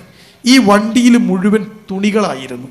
തുണി ബാംഗ്ലൂരിൽ നിന്ന് തുണികൾ ഒരു വലിയ ബണ്ടിലാക്കി 2 ബണ്ടിൽ തുണി കെട്ടിയിട്ട് ബാക്കിലെ സീറ്റൊക്കെ മറച്ചിട്ട് തുണി നിറച്ചിട്ടാണ് ഈ ഇന്നോവ കാർ ബാംഗ്ലൂരിൽ നിന്ന് വരുന്നത്. ഈ 4 ചെക്കന്മാർക്ക് എന്താ പണിയെന്ന് അറിയാം നിങ്ങൾക്ക്? അവർ കണ്ണൂരിൽ ഒരു ചെറിയ പീടിയ വാടകയ്ക്ക് എടുത്തിട്ട് ഈ ഡെയിലി വെയർ ഒക്കെ വിൽക്കുന്ന പണിയാണ്. അപ്പോൾ ബാംഗ്ലൂരിൽ നിന്ന് തുണി കൊണ്ടുവരും, എന്നിട്ട് ഇവിടെ വെച്ചിട്ട് അതിങ്ങനെ 100 രൂപയ്ക്കും 200 രൂപയ്ക്കൊക്കെ ട്രൗസറും പാൻറ്റും ഒക്കെ വിൽക്കും, ടീഷർട്ടും ഒക്കെ. ഈ കടയാണ് ഈ 4 ചെക്കന്മാർക്കുള്ളത്. ഇവർ വണ്ടി എടുത്ത് പർച്ചേസിങ്ങിന് ഇടയ്ക്കിടയ്ക്ക് പോകും. എങ്ങോട്ടാ? ബാംഗ്ലൂരിലേക്ക്. ഇന്നോവ കാറിലാണ് പോവുക. പർച്ചേസ് കഴിഞ്ഞ് സാധനങ്ങളൊക്കെ ഈ വണ്ടിയിൽ കയറ്റി, മാക്സിമം സാധനം വണ്ടി കയറ്റിയിട്ട് ഈ 4 പേരും കൂടി വണ്ടി ഓടിച്ചു വരും. അതാണ് എല്ലാ പ്രാവശ്യവും സംഭവിക്കുക. ഒരു പ്രാവശ്യം വണ്ടി ആക്സിഡൻ്റായി. കർണാടക പോലീസ് സ്ഥലത്തെത്തി. ആ കുട്ടികളെ ആശുപത്രിയിലേക്ക് മാറ്റി. പോലീസ് വണ്ടി സ്റ്റേഷനിലേക്ക് കൊണ്ടുപോയി, കൊളുത്തി വലിച്ച് കൊണ്ടുപോയി. സ്റ്റേഷനിൽ കൊണ്ടുപോയിട്ട് ഈ സാധനമൊക്കെ ഇറക്കി പരിശോധിച്ചപ്പോൾ ഇവരെ കയ്യിൽ നിന്ന് പോലീസ് പിടിച്ചത് 1.5 കോടി രൂപ വിലയുള്ള MDMA ആണ്. ആ കാറിനകത്ത്, ഈ ഡ്രസ്സിനകത്ത് പല സ്ഥലത്തും ഒളിപ്പിച്ച് വെച്ച് ഈ MDMA കിടത്താണ് ഈ കുട്ടികൾ. അങ്ങനെയാണ് നല്ല ഒരു കുടുംബത്തിൽ പിറന്ന ഒരു മുസ്ലിം യുവാവിനെ, ഒരു 19-20 വയസ്സ് പ്രായമുള്ള ചെറുക്കനെ കർണാടക പോലീസ് ആശുപത്രിയിൽ ചെന്ന് അറസ്റ്റ് ചെയ്തത്. ഈ 4 ചെക്കന്മാരും ഹോസ്പിറ്റലിൽ അഡ്മിറ്റാണ്. 2 പേർക്ക് അല്പം ഗുരുതരമായ പരിക്കാണ്. പക്ഷെ അവർ ആരും പുറത്തു വിട്ടില്ല. ആശുപത്രിയിൽ നിന്ന് അവർ പോയത് ജയിലിലേക്കാണ്, റിമാൻഡ് ചെയ്യപ്പെട്ടതാണ്. ഈ ഒരു ചെക്കൻ നല്ല കുടുംബത്തിൽ പിറന്ന ചെറുക്കനാണ്. അവന് +2 ഒക്കെ കഴിഞ്ഞപ്പം പഠനമൊക്കെ നിർത്തിയിട്ട് ബിസിനസ് തുടങ്ങിയതാണ്. ആ ബിസിനസ് തുടങ്ങിയപ്പോൾ അവന് മനസ്സിലായി, ഈ തുണി 180 രൂപയ്ക്ക് ബാംഗ്ലൂരിൽ നിന്ന് തുണി എടുത്ത് 100 രൂപയ്ക്ക് ട്രൗസർ വിറ്റാലൊന്നും ഇവിടെ ജീവിക്കാൻ കഴിയില്ല എന്ന് ഇവർ മനസ്സിലാക്കിയപ്പോഴാണ് ഈ 4 പേരും ചേർന്ന് ലഹരി കടത്താൻ തുടങ്ങിയത്. കോടിക്കണക്കിന് രൂപയുടെ ലഹരി പണം ബാങ്കിൽ നിന്ന് ലോൺ എടുത്തതാ. ഈ തുണിക്കടയുടെ പേര് പറഞ്ഞ് ബാങ്കിൽ നിന്ന് പൈസ ലോൺ എടുക്കുകയാണ്. 25 ലക്ഷം 30 ലക്ഷം ഒക്കെ ലോൺ എടുക്കുക. ഈ ലോൺ എടുത്ത പൈസ കൊണ്ടുപോയിട്ട് ലഹരി വാങ്ങുക, അത് കൊണ്ടുവന്ന് ഇവിടെ കച്ചവടം ചെയ്യുക, എന്നിട്ട് അത് ഇരട്ടിപ്പിക്കുകയാണ്. എന്നിട്ടോ ലോൺ അടയ്ക്കും, വീണ്ടും ലോൺ എടുക്കും. ഒരു പ്രാവശ്യം ലോൺ എടുത്ത് ലോൺ അടച്ചാൽ ആ ബാങ്കിന് സിബിൽ സ്കോർ എന്ന് പറയുന്ന ഒരു സാധനമുണ്ട്, അത് കൂടും. 25 ലക്ഷം റുപ്യ ബാങ്ക് നിങ്ങൾക്ക് ലോൺ തന്നാൽ നിങ്ങൾ ആ ലോൺ കൃത്യമായിട്ട് അടച്ചാൽ പിന്നെ ബാങ്ക് 50 ലക്ഷം റുപ്യ തരും. എവിടെയൊക്കെയാ നമ്മുടെ ലഹരിയുടെ കാര്യം നോക്കൂ നിങ്ങൾ. ഉണ്ടോ? നല്ല കുടുംബത്ത് പിറന്ന ആ ചെറുക്കൻ 4.5 മാസം ജയിലിൽ കിടന്നാണ് പുറത്തിറങ്ങിയത്. അവൻ്റെ പേരിൽ ഇപ്പോഴും കേസ് നടന്നുകൊണ്ടിരിക്കുകയാണ്. ആ കേസ് വിധിയായാൽ അവൻ ഇനിയും കർണാടകയിലെ ജയിലിലേക്ക് പോകേണ്ടി വരും. അവൻ്റെ ഉമ്മ കരച്ചിലാണ്, ബാപ്പ കരച്ചിലാണ്. നാട്ടിൽ തല ഉയർത്തി നടക്കാൻ വയ്യ. പത്രത്തിൽ വലിയ വാർത്ത കോളങ്ങളിൽ അവൻ്റെ ചിത്രം അച്ചടിച്ചു വന്നു, ലഹരി കടത്തിൽ ചെറുപ്പക്കാർ പിടിയിൽ എന്ന്. എത്ര കേസാണ് ഞാൻ നിങ്ങൾക്ക് വേണ്ടി പറഞ്ഞു തരേണ്ടത്? അപ്പം നമ്മുടെ കുട്ടി എളുപ്പം പണമുണ്ടാക്കാനുള്ള മാർഗം തേടുമ്പോൾ, ആഡംബര ജീവിതം നയിക്കാനുള്ള മാർഗത്തിലേക്ക് പോകുമ്പോൾ നിങ്ങൾ തിരിച്ചറിയണം നിങ്ങളുടെ കുട്ടി ഡേഞ്ചർ സോണിലാണ് എന്ന്. ഇനി എന്താ അടുത്തതെന്താ? അടുത്തത് ജീവിതം. ജീവിതം അടിച്ചു പൊളിക്കാനുള്ളതാണ്. നമ്മുടെ പുതിയ തലമുറയിലെ കുട്ടികൾ, ആൺകുട്ടിയും പെൺകുട്ടിയും മനസ്സിലാക്കി വെച്ചതാണിത്. നാട്ടിൽ ഇന്ന് റേഡിയോകളുടെ തരംഗമാണ്. റേഡിയോ മാംഗോ, തേങ്ങോ എന്നൊക്കെ പറഞ്ഞ് ഇഷ്ടം പോലെ റേഡിയോകൾ, TV യിൽ ഇഷ്ടം പോലെ പരിപാടികൾ. ഈ TV യിലെ പരിപാടികളിലും റേഡിയോ പരിപാടികളിലും ഏറ്റവും കൂടുതൽ ചർച്ച ചെയ്യപ്പെടുന്ന വിഷയം എന്താ നിങ്ങൾക്ക്? ആ വിഷയം ജീവിതം ഒന്നേ ഉള്ളൂ, അത് അടിച്ചു പൊളിക്കണം. റേഡിയോയിൽ വന്നിട്ട് റേഡിയോ ജോക്കി ആ പരിപാടി അവതരിപ്പിക്കുന്ന പെണ്ണ് രാവിലെ തന്നെ വന്നിട്ട് ഹായ് ഗെയ്സ് ഗുഡ് മോർണിംഗ്, നമ്മളെ റേഡിയോ തുടങ്ങാണ്. ജീവിതം ഒന്നേ ഉള്ളൂ, അത് അടിച്ചു പൊളിക്കണം. ഉണ്ടോ? ഞാൻ ഇന്നലെ ഒരു പത്രത്തിൽ ഒരു ചങ്ങാതിയുടെ സാധനം കാണും. ഇന്നലത്തെ ദിവസത്തിൻ്റെ ഒരു പ്രത്യേകത ഉണ്ട്. ഇന്നലെ പ്രേമത്തിൻ്റെ ബർത്ത്ഡേ ആണ്, വാലന്റൈൻസ് ഡേ. ഇന്നലെ ഒരു പ്രത്യേകത ഉണ്ട്. കോഴിക്കോട് പൂ വിൽക്കുന്ന കടയിലെ ഒരു പൂ വ്യാപാരിയോട്, എന്ന് പറഞ്ഞാൽ ഈ പൂക്കൾ വിൽക്കുന്ന കട ഉണ്ടല്ലോ, നിങ്ങൾ കണ്ടിട്ടുണ്ടാവും, റോസാപ്പൂവും മറ്റേ പൂവും ഈ പരിപാടിക്ക് മാലിയൊക്കെ വിൽക്കുന്ന കട, ഒരു ഉണങ്ങിയ പീടിക ഉണ്ടാവുക. കോഴിക്കോട് ഒരു പൂ കച്ചവടം നടത്തുന്ന ആളോട് ഒരു പത്രക്കാരൻ ചോദിക്കുന്നത് പത്രത്തിൽ ഞാൻ വായിച്ചു ഇന്നലെ. ആ പൂക്കാരനോട് ചോദിക്കുകയാണ്, ഒരു ദിവസം ഇവിടെ എത്ര റോസാപ്പൂക്കൾ വിൽക്കും? നിങ്ങൾ എത്ര പൂ കൊണ്ടുവരും? ഇതൊക്കെ ബാംഗ്ലൂരിൽ നിന്നും മൈസൂരിൽ നിന്നൊക്കെയാണ് ഈ പൂക്കളൊക്കെ വരിക, വിദേശത്ത് നിന്ന് വരെ വരുന്നുണ്ട്. അപ്പോൾ ഈ മൊട്ട്, ഈ റോസാപ്പൂവിൻ്റെ മൊട്ട് ഇങ്ങനെ കൊണ്ടുവരും, അത് ഇവിടെ കുറച്ച് വിടർത്തിയിട്ടാണ് കൊടുക്കുക. എങ്ങനെയാണ് ഇയാളെ കച്ചവടം? ഇയാൾ പറയാണ്, ഈ മനുഷ്യൻ പറയാണ്, ഒരു ദിവസം കോഴിക്കോട്ടങ്ങാടിൽ എൻ്റെ പീടിയെന്ന് 20 മുതൽ 30 വരെ റോസുകളാണ് വിൽക്കുക. റോസ് മാത്രം കേട്ടോ, റെഡ് റോസ്, നല്ല റെഡ് കളറുള്ള റോസ്. ആ റോസ് എൻ്റെ പീടിയിൽ നിന്ന് ഒരു 20 റോസ് 30 റോസൊക്കെ പോകും. ഏതെങ്കിലും ഉദ്ഘാടനത്തിനോ മറ്റോ ഒക്കെ അതിഥികൾ വരുമ്പം കൊടുക്കാനൊക്കെ റോസ് കൊണ്ടുപോകും. അതേ കൊണ്ട് പിന്നെ കല്യാണത്തിനൊക്കെ മാല കെട്ടാനൊക്കെ 1-2 റോസൊക്കെ അതിൻ്റെ പിന്നെ ലോക്കറ്റായിട്ടൊക്കെ ഉപയോഗിക്കും. അങ്ങനെ ഒരു 30 റോസ് ഒരു ദിവസം എൻ്റെ കടയിൽ നിന്ന് വിൽക്കും. അയാൾ പറയാം. എന്നിട്ട് ആ കടക്കാരനോട് ഇയാൾ ചോദിക്കുന്ന ചോദ്യം എന്താ അറിയോ? ഇയാൾ ചോദിക്കുകയാണ്, വാലന്റൈൻസ് ഡേൻ്റെ അന്ന് അതിൻ്റെ തലേന്ന് എത്ര റോസുകൾ വിൽക്കും? ഇയാൾ പറഞ്ഞ അളവ് കേട്ട് ഞാൻ ഞെട്ടിപ്പോയി. 3000. ആലോചിക്കുക, ആരാണ് ഈ 3000 റോസ് വാങ്ങുക? ആരാ? ശവത്തിന്റെ മുകളിൽ വെക്കാനല്ല, ഉദ്ഘാടനത്തിനല്ല, തൻ്റെ കാമുകിക്ക് കാമുകൻ കൊടുക്കുക. വാലന്റൈൻസ് ഡേൻ്റെ അന്ന് റെഡ് റോസാണ് അത്രേ. ധാരാ വാങ്ങണ അറിയോ? ഏറ്റവും കൂടുതൽ മുസ്ലിങ്ങൾ അധിവസിക്കുന്ന മലപ്പുറത്തെയും കോഴിക്കോട്ടെയും കണ്ണൂരിലെയും ഒക്കെ കടകൾക്കകത്ത് വാലന്റൈൻസ് ഡേൻ്റെ അന്ന് കാമുകനും കാമുകിക്കും കൊടുക്കാനുള്ള റോസാപ്പൂവുകൾ, 1000കണക്കിന് റോസാപ്പൂക്കൾ നമ്മുടെ നാട്ടിൽ ഇറങ്ങിക്കഴിഞ്ഞു. നമ്മളെ കുട്ടി വാങ്ങണം അല്ലേ? എന്താ കുട്ടികൾ പറയണേ? ജീവിതം അടിച്ചു പൊളിക്കണ്ടേ? വാലന്റൈൻസ് ഡേൻ്റെ അന്ന് ആഘോഷിക്കണ്ടേ? അത് കൊടുക്കണ്ടേ? പൂക്കൾ കൊടുക്കണ്ടേ? എല്ലാ പൂക്കളും കാമുകൻ കാമുകിക്ക് കൊടുത്താന്ന് ഞാൻ പറയില്ല. ചില പൂക്കളൊക്കെ ഭാര്യ ഭർത്താവിന് കൊടുത്തിട്ടുണ്ടാവും. അത് ഞാൻ ആ കണക്കൊന്ന് പറഞ്ഞു. ഈ വീഡിയോന്റെ അടിയിൽ പോയി കണ്ട് ഇതെല്ലാം കൊടുത്താന്ന് പറയും. അതാണല്ലോ ഇപ്പോൾ പരിപാടി. അതുകൊണ്ട് എല്ലാ പൂക്കളും ഇത് കൊടുത്തു എന്ന് ഞാൻ പറയില്ല. പക്ഷേ 3000ഓളം പൂക്കൾ ഒരു പൂക്കച്ചവടക്കാരൻ എത്ര ഇരട്ടിയാ നിങ്ങൾ കൂട്ടിയോക്ക്? എത്ര ഇരട്ടിയാ കൂട്ടിയോക്ക്? 10 ഇരട്ടിയാ? അല്ല, 100 ഇരട്ടി. ഒരു കച്ചവടക്കാരൻ പൂ വിൽക്കുന്നതിന് 100 ഇരട്ടി. ഈ ജീവിതം ഇങ്ങനെ അടിച്ചു പൊളിക്കാൻ വേണ്ടിയുള്ളതാണ് എന്ന് പുതിയ തലമുറയോട് ആരൊക്കെയോ ഉറക്കെ പറയുന്നു. ടിവിയും റേഡിയോകളും ഒക്കെ ഉറക്കെ പറഞ്ഞുകൊണ്ടിരിക്കുന്നു. ഷോർട്സിലും റീൽസിലും ഒക്കെ ഇതിങ്ങനെ പറയുന്നു, ജീവിതം അടിച്ചു പൊളിക്കാനട്ടോന്ന്. നമ്മുടെ കുട്ടികൾ ജീവിതം അടിച്ചു പൊളിക്കാനുള്ള മാർഗങ്ങൾ തേടുന്നു. നോക്കൂ, നിലവിൽ നമ്മളൊക്കെ കേട്ടത് മയക്കുമരുന്ന് എന്ന പേരാണ്. നമ്മൾ കേട്ട പേരിങ്ങനെയാ, മയക്കുമരുന്ന് അല്ലേ? നിങ്ങളൊക്കെ കേട്ടിട്ടുണ്ടോ? നമ്മളൊക്കെ ചെറുപ്പത്തിൽ പറയാം എങ്ങനെയാ, മോനെ മയക്കുമരുന്ന് ഉപയോഗിക്കരുത് കേട്ടോ. കഞ്ചാവ് ഒരു മയക്കുമരുന്നാണ്. സിഗരറ്റ് ഒരു മയക്കുമരുന്നാണ്. അല്പം മയക്കുണ്ടാക്കും സിഗരറ്റും. കള്ള് മയക്കുമരുന്നാണ്. കള്ളുടിച്ച ആള് മയങ്ങും. നോക്കൂ, പക്ഷേ പുതിയ തലമുറയുടെ ലഹരി മയക്കുമരുന്നല്ല, ഉണർത്തുമരുന്നാണ്. അതിന് പറയുന്ന പേരെന്താ അറിയോ? സ്റ്റിമുലൻസ് എന്നാണ്. സ്റ്റിമുലന്റ് പറഞ്ഞാൽ എന്താ? ആളെ ഉണർത്താണ്. MDMA മയക്കുല, ഉണർത്താണ്. മെത്ത് മയക്കുല, ഉണർത്താണ്. ആളുകൾക്ക് ഉന്മാദം നൽകാണ്, മയക്കല്ല നൽകുന്നത്. കഞ്ചാവ് അടിച്ച ഒരാളെ നമ്മൾ ഇങ്ങനെ തൂങ്ങിയിരിക്കുന്നത് കണ്ട നിങ്ങൾ എന്താ ചോദിക്കുക? ഇവിടെ ഇങ്ങനെ ഒരാൾ തൂങ്ങി നിൽക്കുന്ന നിങ്ങൾ ചോദിക്കുന്ന ചോദ്യം എന്താണ് നീ കഞ്ചാവ് അടിച്ചോടെ മാതിരി നാളെ ചോദിക്കുക. പക്ഷെ കഞ്ചാവ് അടിച്ചാൽ ഒരു മനുഷ്യൻ തൂങ്ങി നിൽക്കുക ചെയ്യുക. പക്ഷേ രാസലഹരി എന്ന് പറയുന്ന അപകടകരമായ ലഹരി, ആ ലഹരി ഒരിക്കലും നിങ്ങളെ കൊണ്ടു ചെന്ന് എത്തിക്കുക മയക്കത്തിലല്ല, ആളുകളെ ഉണർത്താണ്. എന്നിട്ടോ ന്യൂ ഇയർ 2025 ജനുവരി മാസം നമ്മൾ ന്യൂ ഇയർ ആഘോഷിച്ചു. ഈ ന്യൂ ഇയറിൻ്റെ അന്ന് ഏറ്റവും കൂടുതൽ വിൽക്കപ്പെട്ട സാധനം മദ്യവും മയക്കുമരുന്ന് കൊള്ളുന്നു. ന്യൂ ഇയറിന് എന്താ പരിപാടി? ന്യൂ ഇയറിന് പാട്ട് പാടി ഡാൻസ് ചെയ്യണം. എപ്പോഴാണ് തുടങ്ങിയ ന്യൂ ഇയറിന് ആഘോഷം? രാത്രി ഒരു 6 മണി മഗ്‌രിബ് കഴിഞ്ഞാൽ തുടങ്ങും ന്യൂ ഇയറിൻ്റെ ആഘോഷം.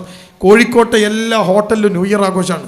DJ പാർട്ടികളാണ്, പാട്ടാണ്, ഡാൻസാണ്, തുള്ളലാണ്, ഉറഞ്ഞു തുള്ളണം. അതാണ് പുതിയ തലമുറയുടെ ആഘോഷം. നോക്കൂ നിങ്ങൾ, കണ്ണൂര്, മലപ്പുറം എല്ലായിടത്തുമുള്ള വലിയ വലിയ ഹോട്ടലുകളിലൊക്കെ ഈ ഉത്സവത്തിന് വേണ്ടിയിട്ട് 1000ഉം 10,000ഉം ഒക്കെ ടിക്കറ്റ് വെച്ചിട്ട് ഏതെങ്കിലും സംഗീത പാർട്ടിയെ അവിടെയൊക്കെ പാട്ട് പാടാൻ കൊണ്ടുവന്ന് ഈ മനുഷ്യനെങ്ങനെ തരിപ്പിക്കുന്ന തരത്തിലുള്ള മ്യൂസിക്കുകൾ ഇട്ടിട്ട് ഇവർ തുള്ളാണ്. എപ്പോൾ തുടങ്ങും ആഘോഷം? 6 മണിയാകുമ്പോൾ ആഘോഷം തുടങ്ങും. ഡിസംബർ 31-ാം തീയതി വൈകുന്നേരം 6 മണി മുതൽ എത്ര മണി വരെ? നേരം പുലരുവോളം. ന്യൂ ഇയർ എപ്പോഴാണ് തുടങ്ങുക? രാത്രി 12 മണിക്ക്. രാത്രി 12 മണിക്ക് ഇങ്ങനെ വന്ന് ഠും എന്ന് പൊട്ടും. അപ്പോഴാണ് ന്യൂ ഇയർ. എന്നിട്ടോ അപ്പം ന്യൂ ഇയർ തുടങ്ങിയിട്ടേ ഉള്ളൂ. ഇനി ന്യൂ ഇയർ ആഘോഷിക്കണ്ടേ? ഡിസംബർ 31 കഴിഞ്ഞു. ഡിസംബർ 31 വിട നൽകുക. 6 മണി മുതൽ 12 മണി വരെ 6 മണിക്കൂർ. December 39 send off party. Send off കഴിഞ്ഞ് ഇനി ടും എന്ന് പൊട്ടി 12 മണിക്ക്. അത് കഴിഞ്ഞപ്പോഴോ ഇനി ജനുവരി 1 വെൽക്കം പാർട്ടി. അതെപ്പോഴാണ് തീരുക? പുലർച്ചെ ആ ആഘോഷം തീരും. അപ്പോൾ ഒരു കുട്ടി 10,000 രൂപ, 5,000 രൂപ, 3,000 രൂപ ടിക്കറ്റ് എടുത്ത് ഒരു ഹോട്ടലിൽ DJ പാർട്ടിക്ക് ചേരുന്ന ഒരു കുട്ടി, ആ കുട്ടി എത്ര പാട്ടിൻ്റെ കൂടെ തുള്ളാൻ പറ്റും? ആ കുട്ടിക്ക്, ഒരു മനുഷ്യന് എത്ര തുള്ളാൻ പറ്റുക? നിങ്ങളൊന്ന് തുള്ളി വയ്ക്കാൻ എത്ര തുള്ളാൻ പറ്റുമെന്ന്. ഇപ്പം ഈ മെക്സവൻ കൂട്ടായ്മ ഒക്കെ ഉണ്ടല്ലോ, നമ്മളെ മോഹനൻ മാഷ് പറഞ്ഞ ഭീകര കൂട്ടായ്മ, തീവ്രവാദി കൂട്ടായ്മ, ഇവിടെ ഇല്ലേ? അത് ഇല്ലേ? ഇല്ലേ? മെക്സവൻ എന്ന് പറയുന്ന എക്സർസൈസിന്റെ കൂട്ടായ്മ ഉണ്ടല്ലോ, ഇല്ലേ? ഇവിടെ ഇല്ലേ? നമ്മുടെ നാട്ടിലില്ലേ? ഉണ്ടോ? ഉണ്ട്. എത്ര നേരം തുള്ളാൻ പറ്റും? മെക്സവൻ തുടങ്ങുന്നത് തന്നെ കുറെ തുള്ളല്ല, ഇങ്ങനെ ചാടണം. ആ ചാടി കഴിഞ്ഞ് 4 ഭാഗത്തേക്ക് തിരിച്ച് ചാടിയാൽ തന്നെ നമ്മൾ കുഴങ്ങി. എത്ര നേരം ഒരു മനുഷ്യന് ചാടാൻ പറ്റും? നിങ്ങൾ ചിന്തിച്ചു നോക്ക്. അപ്പോൾ ഈ രാസലഹരി നമ്മുടെ കുട്ടികളോട് പറയും, നിങ്ങൾക്ക് നേരം പുലരുവോളം ജീവിതം ആസ്വദിക്കാൻ നിങ്ങൾ ചെയ്യേണ്ടത് എന്താണെന്നറിയോ? ഒരിത്തിരി രാസലഹരി നിങ്ങൾ അകത്ത് ചെന്നാൽ മതി, നിങ്ങൾക്ക് ഊർജം കൂടും. ഇത് അകത്തേക്ക് ഒരു സ്റ്റിക്കറാണ്. ആ സ്റ്റിക്കർ നാവിൻ്റെ മുകളിൽ ഒട്ടിക്കും. ആ സ്റ്റിക്കർ നാവിൻ്റെ മുകളിൽ ഒട്ടിച്ച് കഴിഞ്ഞാൽ ആ സ്റ്റിക്കറിൻ്റെ മുകളിൽ രാസലഹരിയാണ്, അത് നേരെ കയറും. നിങ്ങൾക്ക് ആശുപത്രികളിൽ, പല ആശുപത്രികളിൽ ഇപ്പോൾ വേദനക്കൊക്കെ ഉപയോഗിക്കുക സ്റ്റിക്കറാണ്. നിങ്ങൾ കണ്ടിട്ടുണ്ടാവും. കാലിന് വേദന ഉണ്ടാക്കി കാൽമേൽ ഒരു സ്റ്റിക്കർ ഒട്ടിക്കുക ആശുപത്രിയിൽ നിന്ന്. ആ സ്റ്റിക്കർ മരുന്നാണ്. അത് നേരെ കയറിയിട്ട് ആ ഭാഗത്തെ വേദന ഉണ്ടാക്കുന്ന സാധനം ഇല്ലാതാക്കാണ്. ഇതേപോലെ നാവിൻ്റെ മുകളിൽ ഒട്ടിക്കുന്ന ഇത്തരത്തിലുള്ള സ്റ്റിക്കറുകൾ ഈ കുറച്ചൊരു കഴിയുമ്പോഴേക്ക് കുട്ടിക്ക് വല്ലാത്തൊരു ഉന്മാദം ഉണ്ടാവും. ഉന്മാദം നമുക്ക് 2 അവസ്ഥയാണ് മനസ്സിലുണ്ടാവുക. ഒന്ന് ഉന്മാദാവസ്ഥ, 2 ഡിപ്രഷൻ. ഇതിൻ്റെ ഇടയിലുള്ള സാധനത്തിനാണ് നോർമൽ എന്ന് പറയുക. നിങ്ങളൊക്കെ നോർമലാണ്. അതെന്താ? നമ്മൾക്ക് ഉന്മാദമില്ല, ഭയങ്കര ഇളക്കം തോന്നില്ല, എന്താ ഡിപ്രഷൻ തോന്നില്ല, അത് നോർമലാണ്. കേട്ടോ? ആ നോർമൽ എന്ന് പറയുന്ന സാധനം ഇങ്ങോട്ട് നീങ്ങിയാൽ ഡിപ്രഷനാണ്, ഇങ്ങോട്ട് നീങ്ങിയാൽ ഉന്മാദമാണ്. ഡിപ്രഷനും ഉന്മാദവും പെട്ടെന്ന് വന്നു പോകുന്ന അവസ്ഥക്ക് പറയുന്ന പേരാണ് ബൈപോളാർ ഡിസോർഡർ എന്ന്. 2 ഭാഗത്തും ഇതിങ്ങനെ മാറും. അയാൾക്ക് പെട്ടെന്ന് ഉന്മാദം വരും, പെട്ടെന്ന് ഡിപ്രഷൻ വരും, ഇതിങ്ങനെ മാറും. അതിനാണ് ബൈപോളർ ഡിസോർഡർ എന്ന് സൈക്കോളജിയിൽ പറയാം. കണ്ടോ? ഒരു കുട്ടി രാസലഹരി ഉപയോഗിച്ചാൽ ആ കുട്ടി ഇങ്ങോട്ട് മാറും, ഉന്മാദം. അവൻ്റെ എനർജി ഇങ്ങനെ കൂടി നിൽക്കും.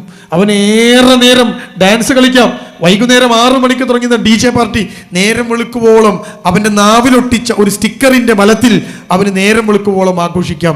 ജീവിതം ആഘോഷിക്കാനുള്ളതാണ്, അടിച്ചു പൊളിക്കാനുള്ളതാണ് എന്ന് ഏതെങ്കിലും ആളുകൾ നമ്മുടെ മക്കളെ പഠിപ്പിക്കുന്നുണ്ടെങ്കിൽ എൻ്റെ പ്രിയപ്പെട്ടവരെ, നമ്മൾ ആ കുട്ടിയോട് പറയണം, അരുത്, ഇല്ല. ഞാൻ ഈ പറയുമ്പോൾ നിങ്ങൾക്ക് ഇതിൻ്റെ ഒക്കെ പരിഹാരം മനസ്സിൽ വരുന്നുണ്ട്. എന്താ പരിഹാരം? ഒക്കെ നിങ്ങൾ മനസ്സിൽ വരുന്നുണ്ട്. അപ്പോൾ എന്തൊക്കെ ഇപ്പം ഞാൻ പറഞ്ഞത്? ഒരു കുട്ടി, നമ്മുടെ പുതിയ തലമുറ, നമ്മുടെ മക്കൾ ഇതിലേക്ക് എത്തിച്ചേരാനുള്ള വഴികളെക്കുറിച്ചാണ് ഞാൻ നിങ്ങളോട് ഇപ്പോൾ സംസാരിച്ചത്. നോക്കൂ, ഇനി നമ്പർ 3 അല്ലേ? എന്താ അടുത്തത്? എന്താ? ഇനി അടുത്തത് വലിയ ടെൻഷനിലാണ് കുട്ടികൾ. വലിയ ടെൻഷൻ. എന്താ ടെൻഷന് കാരണം? എപ്പോഴും നിങ്ങൾ ചിന്തിക്കുക, ഒരു മനുഷ്യൻ എപ്പോഴാണ് ടെൻഷൻ ആവുകയെന്ന് അറിയോ നിങ്ങൾ? അയാളുടെ ബന്ധങ്ങൾ തകരുമ്പോഴാണ്. നിങ്ങൾ ഭാര്യയായിട്ട് കച്ചറുണ്ടാക്കി നോക്കി, ഒരു സുഖം കിട്ടൂല. കിട്ടുമോ? ഭാര്യയും നിങ്ങളും തമ്മിൽ കച്ചറ, ഓള് മിണ്ടില്ല, നിങ്ങൾക്ക് മിണ്ടാൻ തോന്നണില്ല, എന്തെങ്കിലും ഒരു മനസ്സമാധാനം ഉണ്ടാവും നിങ്ങൾക്ക്? എത്ര നിങ്ങൾ പള്ളി പോയാലും നിസ്കരിച്ചാലും ഇവളാണ് മിണ്ടില്ലല്ലോ, ആകെ കുടുങ്ങി, പുറേ കണ്ട് കയറാൻ രസം തോന്നില്ല അല്ലേ? നിങ്ങൾ അടുത്ത് കിടക്കാൻ വരുമ്പോൾ ഭാര്യ തിരിഞ്ഞു കിടന്നാലോ ടെൻഷനായി. മക്കൾക്ക് എന്തെങ്കിലും പറ്റിയാലോ ടെൻഷനായി. എന്തിനാ ഏറെ പറയണത്? മക്കളെ തല്ലിയിട്ട് റൂമിനകത്ത് കയറി കരയുന്ന എത്ര വാപ്പാരുണ്ട്? 4 പൊട്ടിച്ചെടുക്കും മക്കൾക്ക്, എന്നിട്ട് വാപ്പ കയറി കരയുന്നാലും മോനെ ഞാൻ തല്ലിയല്ലോ അല്ലേ? എന്ത് സുഖാണ്. ബന്ധങ്ങൾ തകരുമ്പോഴാണ് മനുഷ്യൻ ടെൻഷനാവുക.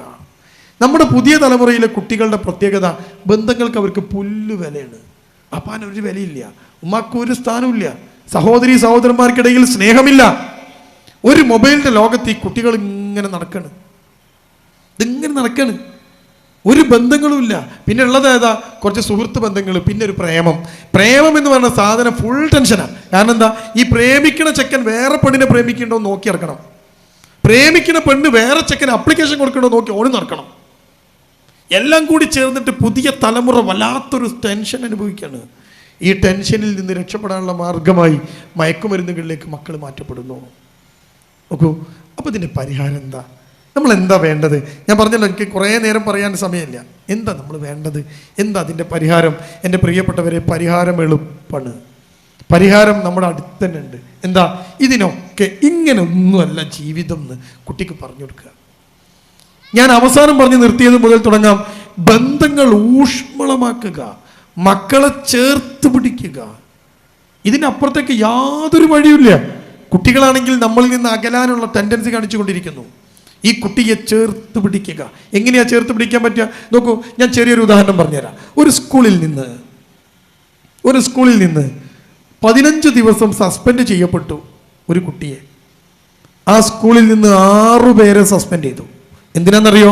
ഈ 6 പേര് സിഗരറ്റ് വലിച്ചു. അപ്പോൾ വേറൊരു മാഷ് ഇൻ്റർവെല്ലിൻ്റെ സമയത്ത് ഈ കുട്ടികൾ ഒരു ഒഴിഞ്ഞ വീട്ടിൻ്റെ പരിസരത്ത് നിൽക്കുന്നത് കണ്ട് ആ മാഷ് ഒളിഞ്ഞു നോക്കിയപ്പോൾ 6 പേരും കൂടി സിഗരറ്റ് വലിക്കുകയാണ്. ഈ മാഷ് തൻ്റെ മൊബൈൽ ഫോൺ ഇങ്ങനെ വെച്ചിട്ട് അതൊക്കെ ക്യാമറയിൽ എടുത്തു. എന്നിട്ട് തിരിച്ചു വന്ന് ഹെഡ്മാഷെ കൊണ്ട് കൊടുത്തിട്ട് പറഞ്ഞു, ഈ 6 പേര് സിഗരറ്റ് വലിക്കുന്നുണ്ട്. ഹെഡ്മാഷ് 6 പേരെയും വിളിച്ചു. നിങ്ങൾ സിഗരറ്റ് വലിക്കുന്നുണ്ടോ എന്ന് ചോദിച്ചപ്പോൾ 6 പേരുടെ വായിലും ബബിൾഗം തിന്നുക. ഈ മണമില്ലാതിരിക്കാൻ ബബിൾഗം തിന്നുകയാണ്. പിന്നെ ഇവരെ വല്ലാതെ സ്പ്രേ മണക്കുന്നു. ഓവറായിട്ട് സ്പ്രേ അടിക്കുന്ന കുട്ടികളെ ശ്രദ്ധിക്കണം.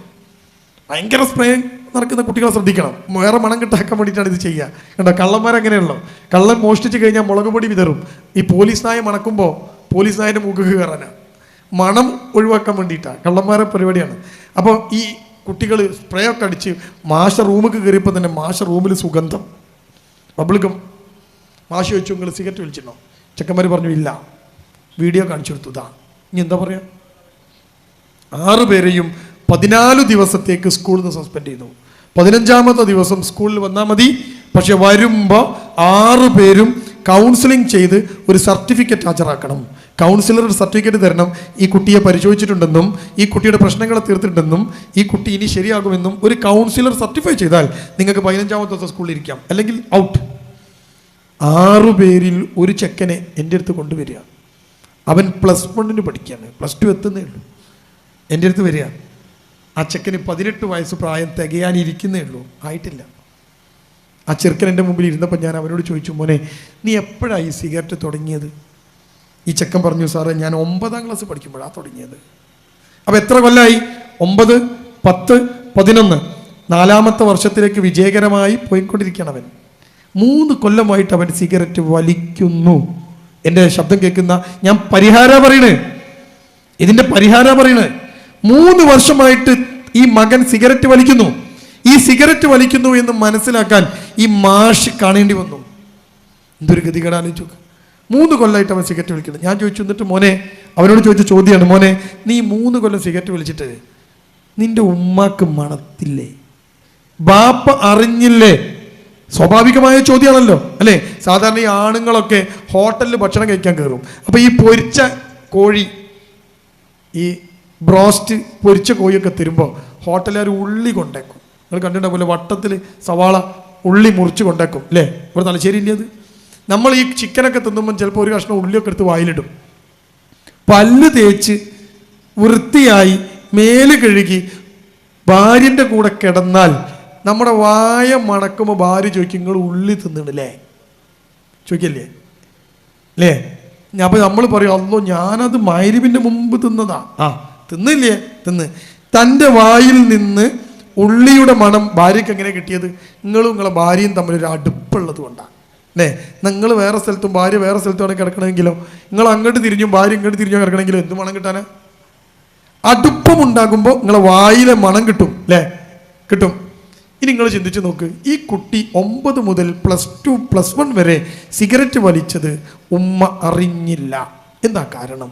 ഈ കുട്ടിയുടെ വായിൽ നിന്ന് വരുന്ന മണത്ത് മനസ്സിലാക്കാനുള്ള അടുപ്പം ഈ കുട്ടിക്കില്ലാതെ പോയി, ഈ ഉമ്മക്കില്ലാതെ പോയി. നോക്കൂ നിങ്ങൾ, ഉമ്മക്ക് ഈ അടുപ്പല്ല. നേരെ മറിച്ചിട്ട് മകൻ കയറി വരുമ്പം തൊട്ടടുത്ത് നിന്നിട്ട് എന്തൊക്കെയാ മോനെ വർത്താനം എന്ന് ചോദിക്കുന്ന ഒരു ഉമ്മ, ആ ഉമ്മയുണ്ടെങ്കിൽ ഈ കുട്ടി, എൻ്റെ പ്രിയപ്പെട്ടവരെ, ഈ സിഗരറ്റ് വലിക്കോ? അവൻ്റെ ചുണ്ടിലേക്ക് സിഗരറ്റ് വെച്ച് കൊടുക്കുമ്പോൾ ആ കുട്ടി പറയും, വേണ്ട, ഉമ്മക്ക് മണക്കും. ഉമ്മൻ്റെ അടുത്ത് നിൽക്കും, ബാപ്പാൻ്റെ അടുത്ത് നിൽക്കും, അല്ലേ? അതിന് ആദ്യം വാപ്പാൻ്റെ വായിൽ നിന്ന് സിഗരറ്റ് മണക്കരുത് കേട്ടോ. അപ്പോൾ കുട്ടികളുടെ അടുത്തേക്ക് പോകാൻ പറ്റില്ല. നിങ്ങൾ ആദ്യം സിഗരറ്റ് നിർത്തണം. നിങ്ങൾ ആലോചിച്ച് നോക്ക്, അടുപ്പമില്ലാത്ത രക്ഷിതാക്കളാണ് കുട്ടികളെ മയക്കുമരുന്നിനെ ലോകത്തേക്ക് കൊണ്ടുവരിക. ചില നിർദ്ദേശങ്ങൾ, പൊതുവായ നിർദ്ദേശങ്ങൾ ഞാൻ നിങ്ങളോട് പറയാം, എന്നിട്ട് ഞാൻ അവസാനിപ്പിക്കാം. എന്തൊക്കെയാ നിർദ്ദേശങ്ങൾ? 1, നിങ്ങളുടെ മക്കൾ, ആൺകുട്ടി എത്ര നല്ല കുട്ടിയാണെങ്കിലും, എത്ര അനുസരണയുള്ള കുട്ടിയാണെങ്കിലും, എത്ര സ്നേഹമുള്ള കുട്ടിയാണെങ്കിലും, പ്രിയപ്പെട്ട ഉമ്മമാരെ, അവൻ്റെ പാൻറ്റും ഷർട്ടും അലക്കാൻ എടുക്കുമ്പോൾ അവൻ്റെ പോക്കറ്റ് പുറത്തേക്ക് വലിച്ചിടണം. എന്നിട്ട് മണത്ത് നോക്കണം. സിഗരറ്റോ എന്തെങ്കിലും ലഹരി വസ്തുക്കൾ കീശയിലിട്ടുകയാണെങ്കിൽ നിങ്ങൾക്ക് മണം കിട്ടും. എൻ്റെ മോൻ അങ്ങനെ ചെയ്യില്ല എന്ന അമിതമായ ആത്മവിശ്വാസമാണ് എല്ലാ പ്രശ്നങ്ങളിലേക്കും കുട്ടികളെ കൊണ്ടുചെന്ന് എത്തിക്കുക എന്ന് എൻ്റെ പ്രിയമുള്ള രക്ഷിതാക്കളെ മനസ്സിലാക്കണം. ഉമ്മാർക്കാണ് പണി. ഏതായാലും തീരുമാനം എടുക്കുമല്ലോ, അപ്പോൾ ആ കീശ കണ്ട് വലിച്ച് പാൻറ്റിൻ്റെ ഒക്കെ കീശ പുറത്തേക്ക് വരും. പുറത്തേക്ക് കീശ വലിച്ചിട്ട് നല്ലോണം ഒന്ന് മണത്ത് വെക്കുക. ഈ പെണ്ണുങ്ങൾക്ക് പെട്ടെന്ന് മണം കിട്ടും. കണ്ടോ? മണത്ത് നോക്കിയിട്ട് ആ എന്തെങ്കിലും ഒരു അസ്വാഭാവികമായ മണം എൻ്റെ പ്രിയപ്പെട്ട ഉമ്മമാർക്ക് കിട്ടിയാൽ കുട്ടിയെ നിങ്ങൾ നോട്ട് ചെയ്യണം, ശ്രദ്ധിക്കണം. കുട്ടി പെട്ടുപോയി അങ്ങേ തലക്കലെത്തിയിട്ട് നമ്മൾ പറഞ്ഞിട്ട് കാര്യമില്ല എന്ന് നിങ്ങൾ ഓർക്കണം. ഇതാണ് ഒരു വഴി എന്ന് നിങ്ങൾ മനസ്സിലാക്കി വെക്കണം. ഈ ഒരു വഴി പ്രധാനപ്പെട്ട വഴിയാണ്. ഇടയ്ക്കിടയ്ക്ക് കുട്ടികളുടെ ബാഗ് പരിശോധിക്കണം. അത് കുട്ടി അറിയരുത്. ഇടയ്ക്കിടയ്ക്ക് കുട്ടികളുടെ അളമാറ നന്നാക്കി വെക്കണം. എന്നിട്ട് കുട്ടികളോട് പറയണം, എന്തൊരു വൃത്തിയുടെ നിങ്ങൾ അളമാറ ഉമ്മ നന്നാക്കി വെച്ചിട്ടുണ്ടോന്ന്. ശരിക്കും നന്നാക്കി വെച്ചതല്ല, എല്ലാം തട്ടിക്കുടഞ്ഞ് പുറത്തേക്ക് ഇടണം. പെൺകുട്ടിൻ്റെ അളമാറയിൽ എന്തെങ്കിലും ഉണ്ടോ നോക്കണം. ഒരു കുട്ടികളെയും നിങ്ങൾ അന്ധമായി വിശ്വസിക്കരുത്. കുട്ടികൾ ഒരിക്കലും ഒരു പ്രശ്നത്തിലേക്ക് കുട്ടികൾ അങ്ങോട്ട് പോവില്ല, അകപ്പെട്ടു പോവുകയാണ് ചെയ്യുക. അപ്പോൾ എന്തെങ്കിലും ഒരു പ്രശ്നം കുട്ടിക്കുണ്ടെങ്കിൽ ആ കുട്ടി അകപ്പെടുന്നുണ്ടെങ്കിൽ നിങ്ങൾക്ക് ഇത് മനസ്സിലാക്കാൻ പറ്റും. അപ്പോൾ എന്തൊക്കെയാണ് ചെയ്യേണ്ടതെന്ന് ഞാൻ പറഞ്ഞു തന്നല്ലോ. ഇനിയോ, ഒരു കുട്ടി ഉമ്മയോടും ഉപ്പയോടും അകൽച്ച കാണിക്കുന്നുണ്ടെങ്കിൽ ആ കുട്ടിയെ ശ്രദ്ധിക്കണം. ഉമ്മാനോടും ഉപ്പാനോടും അകൽച്ച, ഉമ്മ ഇങ്ങനെ അടുത്തേക്ക് വരുമ്പോൾ കുട്ടി ഇങ്ങനെ വേക്കോട്ട് പോവുക, കുട്ടിയെ ശ്രദ്ധിക്കണം. ബാപ്പ അടുത്തേക്ക് വരുമ്പോൾ കുട്ടി ഇങ്ങനെ വേക്കോട്ട് പോവുക, മുഖം തരില്ല. ആൺകുട്ടിയും പെൺകുട്ടിയും നിങ്ങൾ കുട്ടിയെ ശ്രദ്ധിക്കണം. പെൺകുട്ടികൾ പോലും ഇന്ന് ലഹരി മാഫിയയുടെ പിടിയിലാണ്. ഈ പ്രദേശത്ത് നിന്ന് പോലും ലഹരി പിടിച്ചു എന്ന വീഡിയോകളും വാർത്തകളും നിങ്ങളും കേട്ടതാ ഈ പരിപാടി നടക്കുന്നതിന് 2 ദിവസം മുമ്പ് വരെ ഇല്ലേ? ഇനിയോ, അപ്പം ഞാനും ചില മാർഗങ്ങൾ നിങ്ങളുടെ മുമ്പിൽ പറഞ്ഞു. ഇനി ഈ മക്കൾ തെറ്റിപ്പോകാതൊക്കെയുള്ള ഏറ്റവും വലിയ മാർഗം എന്താ? ഇതൊക്കെ നമുക്ക് ചെയ്യാം. ഇതിനപ്പുറത്തേക്കുള്ളൊരു മാർഗം എന്താ? ഒരൊറ്റ മാർഗ്ഗമേ ഉള്ളൂ. ഞാൻ ഇനി പറയുന്ന മാർഗം എൻ്റെ മുമ്പിലിരിക്കുന്ന, എൻ്റെ ശബ്ദം കേൾക്കുന്ന എൻ്റെ പ്രിയപ്പെട്ട നാട്ടുകാർ, ഇനി ഞാൻ പറയുന്ന മാർഗം നിങ്ങൾ അവലംബിച്ചാൽ ഞാൻ നിങ്ങൾക്കൊരു ഗ്യാരണ്ടി തരാം, ഒരിക്കലും നിങ്ങളുടെ വീട്ടിലേക്ക് ഈ മയക്കുമരുന്നുകൾ പടികടന്നു വരില്ല. അതെന്താ മാർഗം?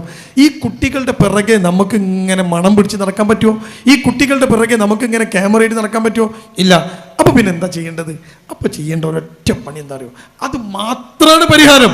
ആ പരിഹാരത്തിനപ്പുറത്തേക്ക് ഒരു പരിഹാരമില്ല. ഞാൻ ഈ പറഞ്ഞതെല്ലാം നിങ്ങൾക്ക് ചെയ്യാൻ വേണ്ടിയിട്ട് പരിധിയും പരിമിതിയും ഒക്കെ ഉണ്ട്. എന്താ മാർഗം എന്നറിയോ? മോനെ, മോളെ, ആരും കാണില്ല എങ്കിലും നിന്നെ ഒരാൾ കാണുന്നുണ്ട് എന്ന് ആ കുട്ടി മനസ്സിലാക്കണം. അതാരാ? ആരാ? ആരാ? ആരും കാണുന്നില്ല. എല്ലാവരും ഉറങ്ങിയിട്ടാണ് എൻ്റെ മോനൊരു കുരുത്തക്കേട് കളിക്കുന്നത്. എല്ലാവരും ഉറങ്ങി, ഉമ്മ ഉറങ്ങി, ബാപ്പ ഉറങ്ങി, നാടുറങ്ങി, നാട്ടുകാരുറങ്ങി. അപ്പോഴാണ് കാമുകൻ കൊടുത്ത ഫോണ് ആ കുട്ടി പുറത്തെടുത്തത്. എന്നിട്ട് പുതപ്പിനുള്ളിൽ പുതച്ചു മൂടിയിട്ട് അവൾ ഫോൺ ചെവിയിൽ വെച്ച് രാത്രി 1 മണി സമയത്ത് ആ ചെറുക്കനെ വിളിച്ചിട്ട് പറയാണ്, ഹലോ, കേൾക്കണ്ടോ? എല്ലാവരും ഉറങ്ങി അല്ലേ? എല്ലാവരും ഉറങ്ങി. പക്ഷേ ഉറക്കമില്ലാത്ത ഒരാൾ നിങ്ങളെ സദാസമയവും വീക്ഷിച്ചു കൊണ്ടിരിക്കുന്നു. ആരാ? പോലീസാ? പട്ടാള? സൈബർ സെല്ല? അല്ല, ഒരാൾ ഉണർന്നിരിക്കുന്നു. ഉറക്കമില്ലാത്ത ഒരാൾ, സകലതും കാണുന്ന ഒരാൾ, സകലതും കേൾക്കുന്നവൻ, സകലതും നിയന്ത്രിക്കുന്നവൻ ഒരാൾ നിങ്ങളെ കണ്ടുകൊണ്ടിരിക്കുന്നുണ്ട്. മക്കളെ, എത്ര കട്ടികൂടിയ കരിമ്പടത്തിനുള്ളിൽ നിന്ന് നിങ്ങൾ ഫോൺ എടുത്ത് വിളിച്ചാലും അള്ളാന്റെ കണ്ണിന്ന് മറയിടാൻ കഴിയില്ല. എത്ര വലിയ കോൺക്രീറ്റ് കെട്ടിടത്തിനകത്ത് നിന്ന് നിങ്ങൾ കള്ളു കുടിച്ചാലും അള്ള കാണാതിരിക്കില്ല. നിങ്ങളുടെ കുട്ടിക്ക് നിങ്ങൾ എപ്പോഴെങ്കിലും ചിന്തിച്ചു നോക്കിയിട്ടുണ്ടോ? എൻ്റെ പ്രിയപ്പെട്ടവർ, പുതിയ തലമുറക്ക് കിട്ടാതെ പോകുന്ന ഈ ഭൗതിക വിദ്യാഭ്യാസത്തിൻ്റെ കൂടെ മതവിദ്യാഭ്യാസം കിട്ടാതെ പോകുന്നതിനെ കുറിച്ച് വിസ്ഡത്തിൻ്റെ CRE ക്ലാസ്സുകളുണ്ട്, ക്യാമ്പുകളുണ്ട്, ക്യാമ്പസ് കോൺഫറൻസുകളുണ്ട്, ടീൻ സ്പേസുകളുണ്ട്. പ്രൊഫഷണൽ കുട്ടികൾ, ഏറ്റവും കൂടുതൽ വൃത്തികേടുകളിലേക്ക് പോകുന്ന കുട്ടികൾ, എല്ലാറ്റിനും പുറകിൽ മയക്കുമരുന്നാണ്. നിങ്ങൾ കണ്ടല്ലോ വീഡിയോ, നിങ്ങൾ കണ്ടല്ലോ കോട്ടയത്തെ നഴ്സിംഗ് കോളേജിലെ കുട്ടികളുടെ വീഡിയോ കണ്ടല്ലോ നിങ്ങൾ. കേരളത്തിൻ്റെ മനസാക്ഷി ഉറച്ചു പോയ വീഡിയോ. എന്താ വീഡിയോയിലുള്ളത്? ഒരു ചെറുക്കനെ കെട്ടിയിടുക, കയ്യും കാലും ഒക്കെ ഒരു കട്ടിലിൽ കെട്ടിയിട്ടിട്ട് അവൻ്റെ നെഞ്ചിൽ കോമ്പസ് കൊണ്ട് കുത്തുക.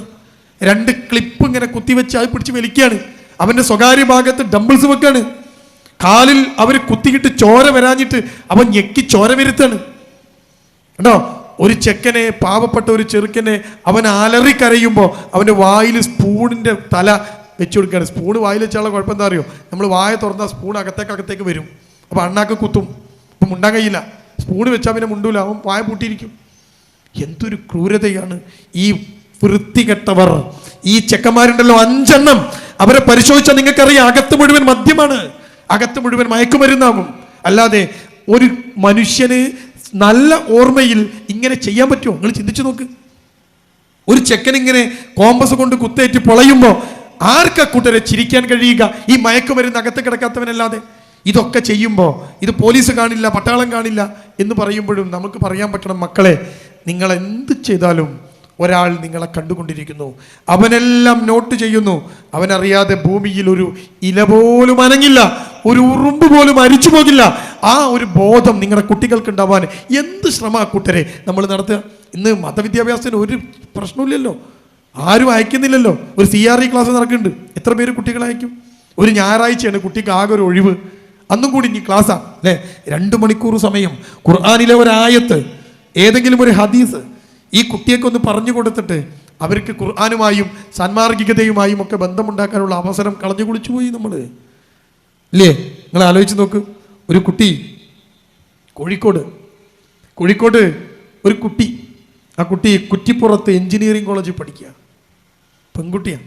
കുറ്റിപ്പുറത്ത് എഞ്ചിനീയറിംഗ് കോളേജിൽ SLC പരീക്ഷയ്ക്ക് full A+, +2 full A+, entrance കിട്ടി. എഞ്ചിനീയറിംഗ് കോളേജ് കിട്ടിയിട്ട് ആ കുട്ടി എഞ്ചിനീയറിങ്ങിന് പഠിക്കുന്നത് എവിടെയാ? കുറ്റിപ്പുറത്ത് എഞ്ചിനീയറിംഗ് കോളേജിൽ. ആ കുട്ടി തേർഡ് ഇയറിന് പഠിക്കുക ഈ പെൺകുട്ടി. ആ തേർഡ് ഇയറിന് പഠിച്ചുകൊണ്ടിരിക്കുന്ന സമയത്താണ് ഈ കുട്ടിൻ്റെ ഉമ്മ കുഴഞ്ഞു വീണത്. അടുക്കളയിലൊന്ന് കുഴഞ്ഞു വീണു ഉമ്മ. കോഴിക്കോട് ബേബി മെമ്മോറിയൽ ഹോസ്പിറ്റലിൽ ഉമ്മയെ അഡ്മിറ്റാക്കി. ബാപ്പ കൊണ്ടുപോയി. കുഴഞ്ഞു വീണപ്പോൾ ഉമ്മേൻ്റെ തല ഒന്ന് അടിച്ചു, നെറ്റി ഒന്ന് പൊട്ടി, ഇത്തിരി ചോരൊക്കെ വന്നു, ബോധം പോയി. അഡ്മിറ്റ് ചെയ്തപ്പം ബേബി മെമ്മോറിയൽ ഹോസ്പിറ്റലിൽ ICUവിൽ നിന്ന് ഡോക്ടർമാർ പറഞ്ഞു, ഈ ഉമ്മാക്ക് തലച്ചോറിനകത്ത് ചെറിയൊരു വൈറസ് കയറിയിട്ടുണ്ട്. ഈ വൈറസ് കയറിയത് കൊണ്ടാണ് ക്ഷീണം വരുന്നതും വീണു പോകുന്നതും. നമുക്ക് മരുന്ന് കൊടുത്തിട്ട് ഈ വൈറസിനെ ഒഴിവാക്കണം. അല്പം വില കൂടിയ മരുന്നാണ്, അതുകൊണ്ട് ആ മരുന്നൊക്കെ കൊടുത്തിട്ട് നമുക്ക് വൈറസിനെ കളയണം. അങ്ങനെ വില കൂടിയ മരുന്നുകൾ അടിച്ചു കയറ്റി ഈ പെണ്ണിൻ്റെ തലച്ചോറിലെ വൈറസിനെ ഒഴിവാക്കാനുള്ള ശ്രമം നടത്തി. ഈ പെണ്ണ് കുറേയൊക്കെ ഓക്കെ ആയി. റൂമിലേക്ക് മാറ്റിയ പെണ്ണ് ആ റൂമിൽ ഇങ്ങനെ ഇരിക്കുകയാണ്. കൂടെ ഭർത്താവുണ്ട്, മക്കളുണ്ട്. പക്ഷേ ഈ ഉമ്മ വീണതും ഉമ്മ ആസ്പത്രിയിൽ അഡ്മിറ്റായതും ഒന്നും ഈ കുറ്റിപ്പുറത്ത് എഞ്ചിനീയറിംഗ് കോളേജിൽ പഠിക്കുന്ന പെൺകുട്ടിയെ അറിയിച്ചില്ല. കാരണം ആ കുട്ടിക്ക് പരീക്ഷ നടന്നുകൊണ്ടിരിക്കുകയാണ്.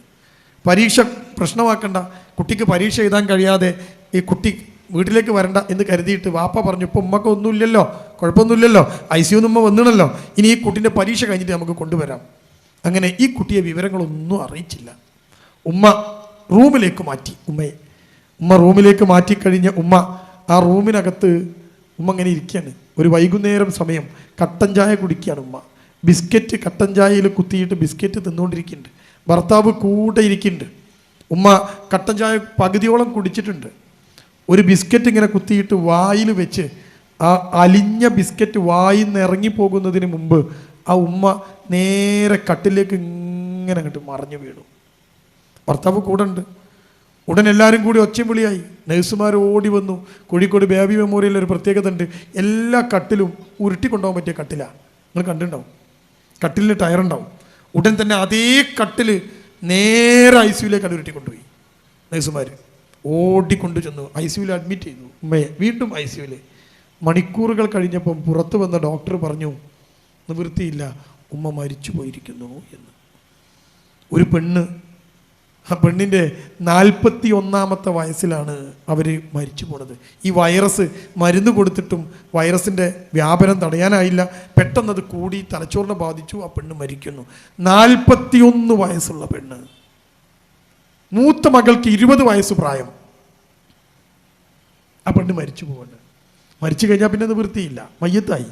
ഇനിയോ പരീക്ഷ എഴുതുന്ന കുട്ടിയെ അറിയിക്കാതിരിക്കാൻ നിവൃത്തിയില്ല. ഈ മയ്യത്ത് വെച്ചിരിക്കാൻ കഴിയില്ലല്ലോ പരീക്ഷ കഴിയുന്നവരെ.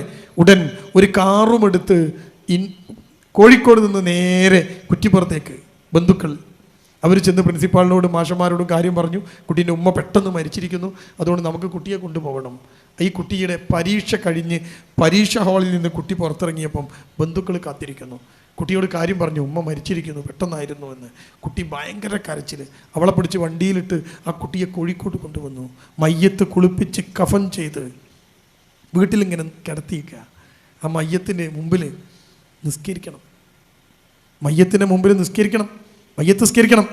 ആൾക്കാരിങ്ങനെ കൂടി നിൽക്കുകയാണ്, ബന്ധുക്കളൊക്കെ ഉണ്ട്, അയൽവാസികളൊക്കെ വന്നിട്ടുണ്ട്, എല്ലാവരും ഒന്നെടുത്ത് റെഡിയായിട്ട് നിൽക്കുകയാണ്. പക്ഷേ എൻജിനീയറിങ്ങിന് പഠിക്കുന്ന, +2 മുഴുവൻ A+ വാങ്ങിയ, 10ാം ക്ലാസ്സിൽ മുഴുവൻ A+ വാങ്ങിയ ഈ പെൺകുട്ടി ഉണ്ടല്ലോ, എൻജിനീയറിങ്ങിൻ്റെ 3ാമത്തെ വർഷം പരീക്ഷ എഴുതി വിജയകരമായി എൻജിനീയർ ആകാൻ പോകുന്ന തൻ്റെ പ്രിയപ്പെട്ട മകൾ, ആ മകളെ ഇവർ കൂട്ടിക്കൊണ്ടുവന്നതാണ്. ഈ കുട്ടി ഉമ്മാൻ്റെ മയ്യത്ത് നിസ്കരിക്കാൻ വേണ്ടി എല്ലാവരും വരിയായിട്ട് നിൽക്കുമ്പോൾ ഉമ്മാൻ്റെ മയ്യത്തിൻ്റെ മുന്നിൽ നിന്നുകൊണ്ട് നിസ്കാരക്കുപ്പായം കെട്ടിപ്പിടിച്ചുകൊണ്ട് പൊട്ടിക്കരയാണ് ഈ കുട്ടി. ഭയങ്കര കരച്ചിൽ. കൂടെ നിന്ന ബന്ധുക്കൾ, കുടുംബക്കാർ, സുഹൃത്തുക്കൾ, അയൽവാസികൾ ഈ കുട്ടിയെ ചേർത്ത് പിടിച്ച് പറഞ്ഞു, മോളെ കരയല്ലേ, എത്ര നേരമായി മോള് കരയണ്, ഇനി കരയല്ലേ, ഉമ്മ മരിച്ചുപോയി, അതൊരു യാഥാർത്ഥ്യമാണ്, ഇനി നമുക്ക് ഉമ്മാക്ക് വേണ്ടി ചെയ്യാനുള്ളത് ചെയ്യുക, അത്രയേ ഉള്ളൂ. ഈ കുട്ടി ആളുകൾ കേൾക്കെ ഉറക്കെ പറഞ്ഞു, ഉമ്മ മരിച്ചു പോയതിനല്ല ഞാൻ കരയണത്, ഞാൻ കരയണത് ഉമ്മ മരിച്ചു പോയതിനല്ല. ആൾക്കാർ ചോദിച്ചു, പിന്നെ എന്തിനാ നിങ്ങൾ കരയണത്, എന്തിനാ മോള് കരയണത്? ഈ കുട്ടി പറയാണ്, ഈ മരിച്ചു കിടക്കണ ഉമ്മ ഉണ്ടല്ലോ, ഉണ്ട്, ആ ഉമ്മാക്ക് വേണ്ടി മയ്യത്ത് നിസ്കരിക്കാൻ എനിക്ക് അറിയില്ല, എന്നെ ആരും പഠിപ്പിച്ചില്ല, ഞാൻ എങ്ങനെയാ മയ്യത്ത് നിസ്കരിക്കുക?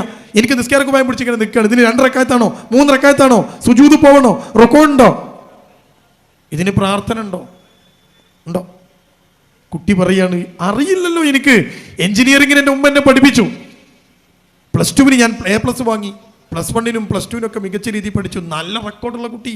പക്ഷേ മരിച്ചു കിടന്ന ഉമ്മാൻ്റെ മുന്നിൽ ആ ഉമ്മാനെ മയ്യത്ത് കിടത്തിയിട്ട് 2 തുള്ളി കണ്ണീരിട്ടിച്ച് റബ്ബിനോട് പ്രാർത്ഥിച്ചുകൊണ്ട് പാപമോചനം തേടി പ്രാർത്ഥിക്കാൻ പാപം ആ കുട്ടിക്കറിയില്ല. ഇനി എന്താ ചെയ്യേണ്ടത്? മരിച്ചു കിടക്കുന്ന ഉമ്മാൻ്റെ മുന്നിൽ നിന്ന് ഈ കുട്ടീനെ മയ്യത്ത് നിസ്കാരം പഠിപ്പിക്കണോ? നിങ്ങൾ ചിന്തിക്കണം, എൻ്റെ ശബ്ദം കേൾക്കുന്ന എൻ്റെ പ്രിയപ്പെട്ട ഉമ്മമാർ ചിന്തിക്കണം. ഉമ്മാർക്കൊക്കെ ഒരു ചിന്ത ഉണ്ട്, ഞാൻ മരിക്കാനായിട്ടില്ല എന്ന്, അല്ലേ? ധൈര്യത്തിലൊക്കെയാണ്. ഉമ്മാമ മരിച്ചിട്ടേ ഉമ്മ മരിക്കുള്ളൂ, ഉമ്മ മരിച്ചിട്ടേ നമ്മൾ മരിക്കുള്ളൂ, അല്ലേ? അങ്ങനെയുള്ള അതിൻ്റെ കണക്ക്. ആദ്യം ഉമ്മാമ മരിക്കണ്ടേ? ആ ഉമ്മാമ ചിലപ്പോൾ ഇനിയും ഉണ്ടാവും 20 കൊല്ലം ആരോഗ്യത്തോടെ. കുഴഞ്ഞു വീണ് ആളുകൾ മരിച്ചുകൊണ്ടിരിക്കുന്ന ഒരു കാലം, ഒരു ലോകം നിങ്ങൾ ചിന്തിച്ചു നോക്ക്. അവിടെ നാം ഉറപ്പിച്ചു പറയണം, എൻ്റെ കുട്ടി ഈ പരലോകത്തെക്കുറിച്ച് ചിന്തയുള്ള കുട്ടിയാണോ? ഈ എൻ്റെ കുട്ടി മയ്യത്ത് നിസ്കരിക്കാൻ അറിയുന്ന കുട്ടിയാണോ? നിങ്ങൾ ആരെങ്കിലും പരിശോധിച്ച് നോക്കിയിട്ടുണ്ടോ? ഇടയ്ക്കിടയ്ക്ക് കുട്ടികളെ വിളിച്ചിട്ട്, മോനെ മയ്യത്ത് നിസ്കാരത്തിൻ്റെ പ്രാർത്ഥന ഒന്നും ഉമ്മക്ക് ചൊല്ലിക്കൊണ്ട, ജീവിച്ചിരിക്കുമ്പോൾ നിങ്ങൾ ആ പ്രാർത്ഥന കുട്ടിയെ കൊണ്ട് ചൊല്ലിക്കണം. അല്ലെങ്കിൽ നാളെ നിങ്ങൾ മയ്യത്തായി കിടക്കുമ്പം ഇതുപോലെ മയ്യത്ത് നിസ്കരിക്കാൻ അറിയാതെ പൊട്ടിക്കറിയുന്ന കുട്ടിയായി നിങ്ങളുടെ കുട്ടി മാറ്റപ്പെടും. എന്തിനാ മക്കൾ എന്നറിയോ? നമുക്ക് വേണ്ടി പ്രാർത്ഥിക്കാനാ. ഇതാ മാത്തൽ ഇൻസാന ഇൻ കഥാമലുഹു ഇല്ലാ മിൻ സലാസ. ഒരു മനുഷ്യൻ മരിച്ചു പോയാൽ 3 കാര്യങ്ങൾ അവശേഷിക്കും. അസ്സദഖത്തുൽ ജാരിയ വഇൽമുൻ യുൻതഫഉ ബിഹി വവലദുൻ സ്വാലിഹുൻ യദഉ ലഹു. നമുക്ക് വേണ്ടി പ്രാർത്ഥിക്കുന്ന സന്താനങ്ങൾ. റസൂൽ സല്ലല്ലാഹു അലൈഹി വസല്ലം അങ്ങനെ എണ്ണി തന്നു കൈകൊണ്ട്, ഇല്ലേ? ഇത് 3ാമതായി റസൂൽ എണ്ണിയത് നമുക്ക് വേണ്ടി പ്രാർത്ഥിക്കുന്ന സന്താനങ്ങൾ. എപ്പോഴാണ് ഈ പ്രാർത്ഥന തുടങ്ങേണ്ടത്? നമ്മുടെ കണ്ണടയുമ്പോഴാണ്, നമ്മൾ മയ്യത്താകുമ്പോഴാണ്, നമ്മളെ മയ്യത്തിൻ്റെ മുന്നിൽ നിന്നുകൊണ്ടാണ് നമ്മുടെ മക്കൾ പ്രാർത്ഥന തുടങ്ങേണ്ടത്. പടച്ചവനെ, ഈ മരിച്ചു കിടക്കുന്ന ബാപ്പാക്ക് നീ പുറത്തു കൊടുക്കണേ എന്ന് റബ്ബിൻ്റെ മുന്നിൽ എഴുന്നേറ്റ് നിന്നുകൊണ്ട് മയ്യത്തിന് മുന്നിൽ വെച്ച് പ്രാർത്ഥിക്കാൻ കഴിയുന്ന മക്കളുണ്ടോ നിങ്ങൾക്ക്? നാളെയും മറ്റന്നാളും MDMA ഉപയോഗിച്ച് കറങ്ങി നടന്ന് ഉമ്മാൻ്റെ ചങ്കിലേക്ക് കത്തി കയറ്റാൻ കാത്തു നിൽക്കുന്ന മക്കളാണോ നിങ്ങൾക്കുള്ളത്?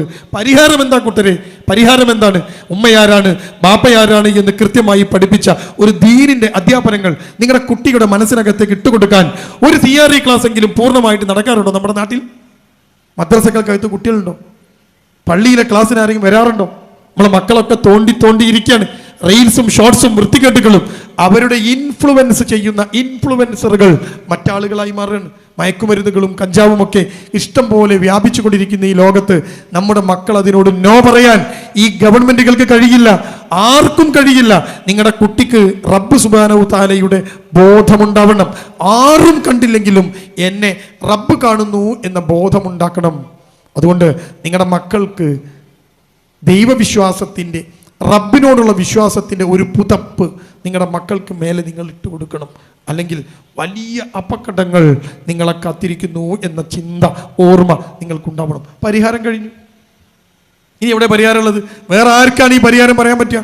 നിന്നെ കാണുന്നൊരു റബ്ബ് ആകാശത്തുനിന്ന് നിന്നെ കണ്ടുകൊണ്ടിരിക്കുന്നു എന്ന് ഏത് മതക്കാർക്കാ പറയാൻ പറ്റുക? ഉറങ്ങാതിരിക്കുന്ന ഒരു റബ്ബ് ഉണർന്നിരിക്കുന്നു. എല്ലാം കേൾക്കുന്നു. ആർക്കാ പറയാൻ പറ്റുക? ഇത്രയും നല്ലൊരു സാധനം നമ്മുടെ കുട്ടിയെ കൂടെ ഇരുത്തിക്കൊണ്ട് പറഞ്ഞു കൊടുക്കണം, മോളെ എന്ത് ചെയ്താലും ഉമ്മ അറിഞ്ഞില്ലെങ്കിൽ ബാപ്പ അറിഞ്ഞില്ലെങ്കിലും റബ്ബ് കാണൂട്ടോ. ഇങ്ങനെ പടച്ചവനോട് പടച്ച റബ്ബിനോടുള്ള ഒരു ഭയഭക്തി ബഹുമാനം ഉണ്ടെങ്കിൽ ആ കുട്ടി തെറ്റിപ്പോവില്ല എന്ന് എൻ്റെ പ്രിയപ്പെട്ടവരെ നിങ്ങൾ തിരിച്ചറിയണം. പരിഹാരം നമ്മുടെ കയ്യിലുണ്ട്. നമ്മൾ പോവാൻ തയ്യാറുണ്ടോ? ഉണ്ടോ? എങ്കിൽ ഇതേ പരിപാടി നടത്തുന്ന വിസ്ഡം നിങ്ങൾക്ക് വേണ്ടിയിട്ട് CRE ക്ലാസ്സുകൾ ചെയ്യാൻ തയ്യാറാണ്. നിങ്ങളെ കുട്ടിയുണ്ടോ? ഇവിടുന്ന് നിങ്ങൾ പറഞ്ഞാൽ ഒരു ക്ലാസ് സംഘടിപ്പിക്കാൻ തയ്യാറാണ്. ആ ക്ലാസ് വിഭാഗീയതയുടെ ക്ലാസ് അല്ല. അവിടെ പഠിപ്പിക്കുക മുജാഹിദ് എന്താന്നല്ല, അവിടെ പഠിപ്പിക്കുക വിഭാഗീയതയല്ല, അവിടെ പഠിപ്പിക്കുക സംഘടന വളർത്തലല്ല. ആ CRE ക്ലാസ്സുകൾക്ക് കണ്ടിന്യൂസ് റിലീജിയസ് എഡ്യൂക്കേഷൻ എന്ന ആ ക്ലാസ്സിൽ ഖുർആനും ഹദീസുകളും ദീനും നിങ്ങളുടെ കുട്ടിയുടെ മനസ്സിനകത്തേക്ക് ഉണ്ടാക്കണം. ഈ ദീനിൻ്റെ ഒരു പ്രശ്നം ഇടയ്ക്കിടയ്ക്ക് ഇങ്ങനെ സർവീസ് ചെയ്തില്ലെങ്കിൽ ഈ സാധനം ഇങ്ങനെ കുറഞ്ഞു പോകും. അതുകൊണ്ടാണ് എല്ലാ വെള്ളിയാഴ്ചയും നിങ്ങളൊരു ഉത്ബോധനത്തിൽ ഇരിക്കണമെന്ന് നിങ്ങളോട് ആവശ്യപ്പെടുന്നത്. എല്ലാ വെള്ളിയാഴ്ചയും കണ്ടോ നിങ്ങളൊരു ഖുത്ബ കേൾക്കണം. എന്തിനാ? ഒരു വെള്ളിയാഴ്ച കഴിഞ്ഞ് അടുത്ത വെള്ളിയാഴ്ച ആകുമ്പോഴേക്ക് നമ്മളെ ഭൂമിയല്ലേ, ഇവിടുത്തെ ജീവിതമല്ലേ, ഈ ജീവിതത്തിലെ തിരക്കൊക്കെ വേണ്ടി നമ്മളിങ്ങനെ താന്ന് പോകുമ്പോൾ പള്ളിയിൽ വന്നിട്ട് ഒരു ആള് നമ്മൾ ഉപദേശിക്കും, നോക്കൂ നിങ്ങൾ അള്ളാനെ പഠിക്കണം കേട്ടോ, ഇത്തഖുല്ലാഹ്. അപ്പോൾ നമുക്ക് ഒന്ന് ഊർജ്ജം കിട്ടും. പടച്ചോനെ ഒരു വെള്ളിയാഴ്ച അല്ലേ, അടുത്ത വെള്ളിയാഴ്ച ആകുമ്പോൾ. അപ്പോൾ എല്ലാ ആഴ്ചയും റബ്ബിനെ കുറിച്ചുള്ള ഒരു ചിന്ത നമുക്ക് ഇങ്ങനെ ഇട്ട് തരാനാണ് ഈ വെള്ളിയാഴ്ച. ഇതേപോലെ കുട്ടിയൊക്കെ എല്ലാ ആഴ്ചയും പോരാ, കുട്ടിയൊക്കെ ഇടയ്ക്കിടയ്ക്ക് കൊടുക്കണം. ആര് കൊടുക്കും, എങ്ങനെ കൊടുക്കും, അതിന് വിസ്ഡം തയ്യാറാണ്. നിങ്ങൾ തയ്യാറുണ്ടോ എന്നതാണ് ചോദ്യം. അതുകൊണ്ട് ലഹരിയെക്കുറിച്ചൊക്കെ നമ്മളിങ്ങനെ ഘോരം സംസാരിക്കുമ്പോൾ അതിൻ്റെ വ്യാപനത്തിലേക്കുള്ള വഴികളൊക്കെ ഞാൻ പറഞ്ഞു കഴിഞ്ഞു. അതെങ്ങനെയാണ് ഉണ്ടാകുക എന്ന് പറഞ്ഞു കഴിഞ്ഞു. അതിൻ്റെ പ്രശ്നങ്ങൾ എന്താണെന്ന് പറഞ്ഞു കഴിഞ്ഞു. അതുള്ള കുട്ടിയെ എങ്ങനെ കണ്ടുപിടിക്കാമെന്ന് പറഞ്ഞു കഴിഞ്ഞു. ഇനി നമ്മുടെ നാടിൻ്റെ പ്രത്യേകത എന്താ, ഈ പ്രദേശത്തിൻ്റെ പ്രത്യേകത എന്താ? നിങ്ങൾ വണ്ടി ഓടിച്ച് ഇങ്ങനെ പോയി നോക്കൂ, നടന്നു നോക്കൂ, ഒരുവിധം വീടുകളെല്ലാം വലിയ വീടുകളാണ്. ഗൾഫിൽ പോയി ബിസിനസ് നടത്തിയും ജോലി ചെയ്തും നല്ല സാമ്പത്തികാവസ്ഥയുള്ളവരാണ്. ഒരു ചെറിയ വീട് ഇതിനിടയിൽ കാണിച്ചു തരാൻ നിങ്ങൾക്ക് കഴിയില്ല. എല്ലാ സൗകര്യങ്ങളും ഉള്ള വീട്, AC ഇല്ലാത്ത വീട് നിങ്ങൾക്ക് കാണിച്ചു തരാൻ കഴിയില്ല. മുറ്റത്ത് കാറില്ലാത്ത വീട് കാണിച്ചു തരാൻ കഴിയില്ല. എല്ലാ സുഖ സൗകര്യങ്ങളും ഒരുക്കി കൊടുക്കുന്നതിനിടയിൽ നമ്മൾ മറന്നുപോയത് ഈ ദീന് കൊടുക്കുന്ന സാധനമാണ്. ഇത് മറന്നു പോയാണ്ടാകുന്ന ദുരന്തം, ലഹരി ഏറ്റവും കൂടുതൽ ബാധിക്കുക കുടുംബങ്ങളെയാണ്. ഞാനൊരു ചെറിയ ഉദാഹരണം കൂടി പറഞ്ഞ് ഞാൻ അവസാനിപ്പിക്കാൻ. ചെറിയൊരു ഉദാഹരണം. ഒരു വീട്, ആ വീട്ടിൽ ഭാര്യയും ഭർത്താവും മക്കളും ഉണ്ട്. അടുത്തടുത്ത് വീടുള്ള സ്ഥലമാണ്. ഒരു ഗ്രാമപ്രദേശമല്ല, നഗരപ്രദേശമാണ്. അടുത്തടുത്ത് വീടുകൾ. ആ വീടുകളുള്ള സ്ഥലത്ത് ഒരു വീട്ടിൽ ഒരു ഭാര്യയും ഭർത്താവും കിടന്നുറങ്ങാണ്. ഒരു 12 മണി സമയം രാത്രി ഈ ഭാര്യ ഞെട്ടി ഉണർന്ന് ഭർത്താവിനെ തട്ടി വിളിച്ചിട്ട് പറഞ്ഞു, ആരോ കരയുന്നുണ്ട്. ആരോ ഒന്ന് കരയുന്നുണ്ട്. ആരാ പറഞ്ഞത്? ഭാര്യ. ഭർത്താവിനെ ഇങ്ങനെ തട്ടി വിളിച്ചിട്ട് പറയണം, ആരോ കരയുണ്ട്. ഭർത്താവ് ഉറക്കത്ത് എണീറ്റ് ചോദിച്ചു, ആര് കരയാനാണ് ഈ പാതിരാക്ക്? നീ കിടന്നുറങ്ങാൻ നോക്ക്. ഈ പെണ്ണുങ്ങൾ പെട്ടെന്ന് ഉണരും, കാര്യങ്ങൾ പെട്ടെന്ന് കേൾക്കുകയൊക്കെ ചെയ്യും. ആണുങ്ങളെക്കാളും വിജിലൻ്റ് ആയിരിക്കും. ഈ കുട്ടികളൊക്കെ ഉള്ള പെണ്ണുങ്ങൾക്ക് അറിയാമല്ലോ, കുട്ടി എണീക്കുമ്പോഴേക്കും അവരെ അറിയും ഭർത്താവ് ചിലപ്പോൾ കിടന്നുറങ്ങുണ്ടാവും. ഈ പെണ്ണ് ഭർത്താവിനോട് പറഞ്ഞു, കരയുന്നുണ്ട്. ഭർത്താവ് പറഞ്ഞു, നീ ഉറങ്ങ്, മനുഷ്യനെ മെനക്കെടുത്തല്ലേ. ഇവർ വീണ്ടും കിടന്നു. കുറച്ച് കഴിഞ്ഞപ്പോൾ കിടന്ന ഉടനെ അയാൾ ഉറങ്ങിപ്പോയി. ഈ ഭാര്യ വീണ്ടും ഒരു തേങ്ങൽ കേൾക്കുന്നു. ഭാര്യ ഒരു തേങ്ങൽ. ഈ തേങ്ങൽ കേട്ടപ്പോൾ ഭാര്യ വീണ്ടും ഭർത്താവിനെ വിളിച്ച് പറഞ്ഞു, ഉണ്ട്, ആരോ തേങ്ങിക്കരയുന്നുണ്ട്, ഞാൻ കേൾക്കുന്നുണ്ട്. ഭർത്താവ് പറഞ്ഞു, ആരാടി ഇപ്പം തേങ്ങിക്കരയുക? അങ്ങനെ ഈ 2 പേരും കൂടി ഉറങ്ങാതെ ജനലിൻ്റെ പാളി അല്പം ഒന്ന് തുറന്നു വെച്ചിട്ട് അവർ കാതോർത്തു നിന്നു, ഇനി ഈ കരച്ചിൽ കേൾക്കുമോ എന്നറിയാൻ. അങ്ങനെ ഇരിക്കുമ്പോൾ വീണ്ടും കേൾക്കുന്നു ഒരു തേങ്ങൽ. അത് ഭർത്താവും കേട്ടു. അപ്പോൾ ഭാര്യൻ്റെ തോന്നലല്ല, ആരോ തേങ്ങുണ്ട്. ഉച്ചത്ത് കരയുന്നില്ല, അടക്കിപ്പിടിച്ചൊരു തേങ്ങൽ മാത്രം. ഭർത്താവ് പറഞ്ഞു, ഉണ്ടല്ലോ, ആരോ തേങ്ങുണ്ട്. ഭാര്യ പറഞ്ഞു, നോക്കൂ, നിങ്ങൾ മോനെ വിളിക്കി, മുകളിൽ കിടന്നുറങ്ങുന്ന മോനെ വിളിക്കി. ബാപ്പ മോനെ വിളിച്ചു. മോനും ബാപ്പയും കൂടി ഒരു ടോർച്ചടിച്ച് തൻ്റെ വീടിൻ്റെ പരിസരത്തൊക്കെ ടോർച്ചടിച്ച് പോയി. കാരണം എന്താ? വീടിൻ്റെ പരിസരത്ത് മുഴുവൻ ടോർച്ചടിച്ച് പോയി. എന്നിട്ട് ആ ടോർച്ചടിച്ച് ഇങ്ങനെ പോയിട്ട് ആ ടോർച്ച് ഫുള്ള് നോക്കി തിരിച്ചു വന്നു. ഒരാളെയും കാണില്ല. ഇയാൾ വിചാരിച്ചത് ആരോ വീട് കിടക്കുന്നുണ്ടാവും, പക്ഷെ ഒരാളെയും കാണില്ല. ടോർച്ചടിച്ചിട്ട് ഇയാൾ തിരിച്ചു വന്നു. ഭാര്യയോട് പറഞ്ഞു, ഇവിടെ ആരുമില്ല, നമുക്ക് കിടക്കാം. ചിലപ്പോൾ തോന്നിയതായിരിക്കും. വീണ്ടും അവർ കിടന്നു കഴിഞ്ഞപ്പോൾ അല്പം കഴിഞ്ഞപ്പോൾ വീണ്ടും ഈ തേങ്ങൽ. ഇവർ കാതോർത്തപ്പോൾ മനസ്സിലായി, തേങ്ങൽ അവരുടെ വീടിൻ്റെ പരിസരത്ത് നിന്നല്ല, മറിച്ച് തൊട്ടപ്പുറത്ത് അയൽവാസിയുടെ മതിലിൻ്റെ അപ്പുറത്തു നിന്നാണ് ഈ തേങ്ങൽ കേൾക്കണത്. അപ്പം നമ്മുടെ വീട്ടിൽ നിന്നല്ല, അപ്പുറത്തെ വീട്ടിൽ നിന്നിൻ്റെ മതിലിൻ്റെ അടുത്ത് നിന്നാ തേങ്ങൽ. അവിടെ ആരോ വീണ് കിടക്കുന്നുണ്ടാകും അല്ലേ. ഉടൻ മുകളിലേക്ക് പോയ മകനെ ഫോൺ ചെയ്ത് വരുത്തി, വീണ്ടും ആ മകനെ വരുത്തിയിട്ട് ആ മകനെ വിളിച്ച് താഴത്തിറക്കിയിട്ട് ഇവർ ടോർച്ചുമായി അടുത്ത വീട്ടിൻ്റെ ഗേറ്റിനുള്ളിലൂടെ ടോർച്ച് ഇങ്ങനെ അടിച്ചു നോക്കാണ്. ആരാ വീണ് കിടക്കണമെന്ന് അറിയണമല്ലോ. ഇങ്ങനെ അടിച്ചു നോക്കിയപ്പോൾ കാണുന്ന കാഴ്ച എന്താണെന്നറിയോ? തൊട്ട അയൽവാസി ഗൾഫിൽ ചെന്ന് പണമുണ്ടാക്കി 2 നില വീടെടുത്ത് സുഖമായി കഴിയുന്ന അയൽവാസി, അയാളും അയാളുടെ ഭാര്യയും മുറ്റത്ത് കെട്ടിയ ഒരു തിണ്ടിൻ്റെ മുകളിൽ ഇരിക്കുക. രാത്രി 12 മണിക്ക് മുറ്റത്ത് തിണ്ടുണ്ടാവുമല്ലോ, ആ തിണ്ടിൻ്റെ മുകളിൽ ഇരിക്കുക. അവർ തണുത്തിട്ട് ഇങ്ങനെ വിറയ്ക്കുന്നുണ്ട്. ഈ ഭാര്യയും ഭർത്താവും ഇങ്ങനെ കെട്ടിപ്പിടിച്ചിരിക്കുകയാണ്.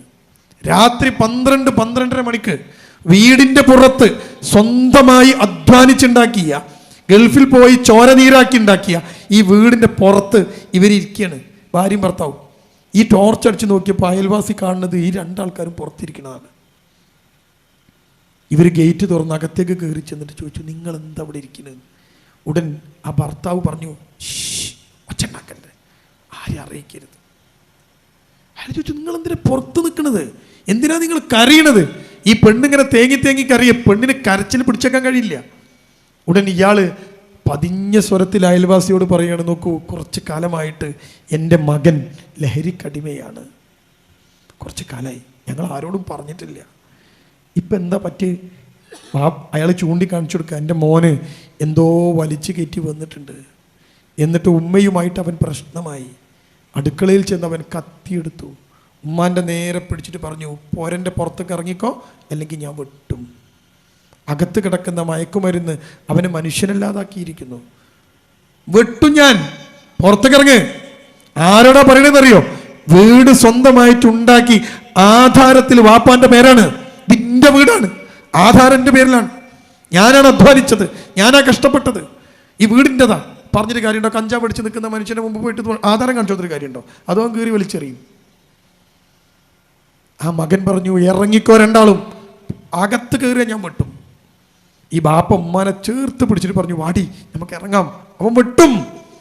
നിന്റെ വയറ്റിൽ നിന്ന് 10-24 കൊല്ലം മുമ്പ് വന്ന ഒരു കുട്ടിയല്ല അവൻ. ഇന്ന് മയക്കുമരുന്ന് അവനെ മൃഗമാക്കി മാറ്റിയിരിക്കുന്നു. ആ ഉമ്മയും ബാപ്പയും പുറത്തെ തിണ്ടിൽ ഡിസംബർ മാസത്തിലെ തണുപ്പിലിരിക്കുകയാണ്. എൻ്റെ പ്രിയപ്പെട്ട ഉമ്മയും ബാപ്പയും തിരിച്ചറിയണം, ഇത് വെറും ഒരു സമൂഹത്തിൻ്റെ പ്രശ്നമായിട്ട് നിങ്ങൾ മാറ്റരുത്. ഇത് നിങ്ങളുടെ വീട്ടിനകത്ത് വന്നാൽ നിങ്ങൾ താമസിക്കുന്ന വീട്ടിനകത്ത് കിടന്നുറങ്ങാൻ കഴിയാത്ത അവസ്ഥയിലേക്ക് നിങ്ങളെ കൊണ്ടുപോകും അല്ലേ. എന്നിട്ട് ഈ 2 മനുഷ്യന്മാരെ, അയൽവാസിയായ മനുഷ്യൻ പറഞ്ഞു, നിങ്ങൾ ഏതായാലും ഇവിടെ നിൽക്കണ്ട, നിങ്ങൾ ഇന്ന് എൻ്റെ വീട്ടിൽ ഉറങ്ങാം. അയാൾ കൊണ്ടുവന്ന് റൂം തുറന്നു കൊടുത്ത് ആ റൂമിനകത്താക്കി അവർ വാതിലടച്ചു. ഒരു കാര്യം ഉറപ്പാണ്, ആ രാത്രി അവർ ഉറങ്ങാൻ ഒരു വഴിയുമില്ല. ഉറങ്ങാതിരുന്നിട്ടുണ്ടാകും. എങ്ങനെ ഉറങ്ങാൻ കഴിയുക? പക്ഷെ ആ റൂമിനകത്താക്കി, നിങ്ങൾ തണുത്ത് വിറച്ച് നിൽക്കല്ലേ, ഇവിടെ നിൽക്ക് എന്ന് പറഞ്ഞ റൂമിനകത്താക്കി നേരം വെളുത്ത് ഇയാൾ അറിയിച്ചതിൻ്റെ അടിസ്ഥാനത്തിൽ വാർഡിൻ്റെ മെമ്പർ വന്നു, പോലീസ് വന്നു. ഇവനെ വീട്ടിനകത്തുനിന്ന് പിടിച്ച് ജീപ്പിൽ കയറ്റി ഡി അഡിക്ഷൻ സെൻറ്ററിൽ കൊണ്ടുപോയി ഇട്ടു. പക്ഷേ ആ ഉമ്മാക്കും പാപ്പാക്കും സമാധാനമില്ല. ഈ ഡി അഡിക്ഷൻ സെൻറ്ററിൽ മാസം 1 കഴിഞ്ഞാൽ അവൻ വീണ്ടും പുറത്തിറങ്ങും, ഈ വീട്ടിനകത്ത് വരും. ഇനിയും ഉമ്മാക്ക് നേരെ അവൻ കത്തിയെടുക്കും. ഏത് ഉമ്മയ്ക്കാണ് കിടന്നുറങ്ങാൻ പറ്റുക? നിങ്ങൾ ചിന്തിച്ച് നോക്ക്. കൊണ്ടോട്ടി എന്ന് പറയുന്ന ഒരു സ്ഥലം, മലപ്പുറം ജില്ലയിലെ. ബാപ്പാനോട് മോൻ കാറ് ചോദിച്ചു, നിങ്ങളെ കാറൊന്ന് തരുമോ, എനിക്കൊന്ന് പോവാനാ. ബാപ്പ പറഞ്ഞു, ഇല്ല. മയക്കുമരുന്ന് ഉപയോഗിക്കുന്നു എന്ന് സംശയമുള്ള മകൻ, അവന് കാറ് കൊടുക്കാൻ പറ്റൂല, അതിന് വല്ലതും കടത്തിക്കൊണ്ട് പോയാൽ ബാപ്പ അറസ്റ്റിലാവും. ബാപ്പ പറഞ്ഞു, കാറ് തരാൻ പറ്റൂല. മകൻ ദേഷ്യം പിടിച്ച് പുറത്തേക്ക് പോയി. കുറച്ചു നേരം കഴിഞ്ഞപ്പോൾ ബാപ്പ കാണുന്നത് കാർ പോർച്ചിൽ നിന്ന് തീ കത്തുന്നതാണ്.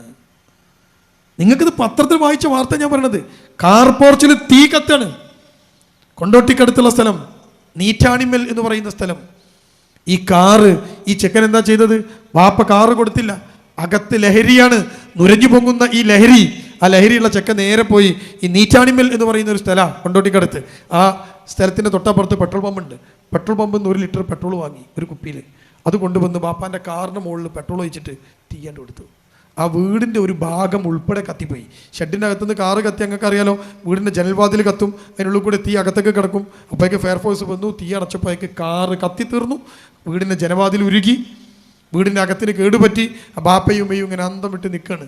ഈ ചെക്കനെ പോലീസ് കൊണ്ടുപോയി. പക്ഷേ അവൻ തിരിച്ചു വരും. അവൻ ചെയ്തത് വലിയ കുറ്റമൊന്നുമല്ലല്ലോ, ഒരുപാട് കാലം ജയിലിലൊന്നും കിടക്കൂലല്ലോ. പാപ്പാൻ്റെ കാരല്ലേ കത്തിച്ച്. മക്കള് ഇതിലേക്കൊക്കെ പോകുമുണ്ടാകുന്ന ഒരു ദുരന്തം നമ്മൾ തിരിച്ചറിയണം. പ്രിയപ്പെട്ടവരെ, പരിഹാരം ഞാൻ പറഞ്ഞു കഴിഞ്ഞു.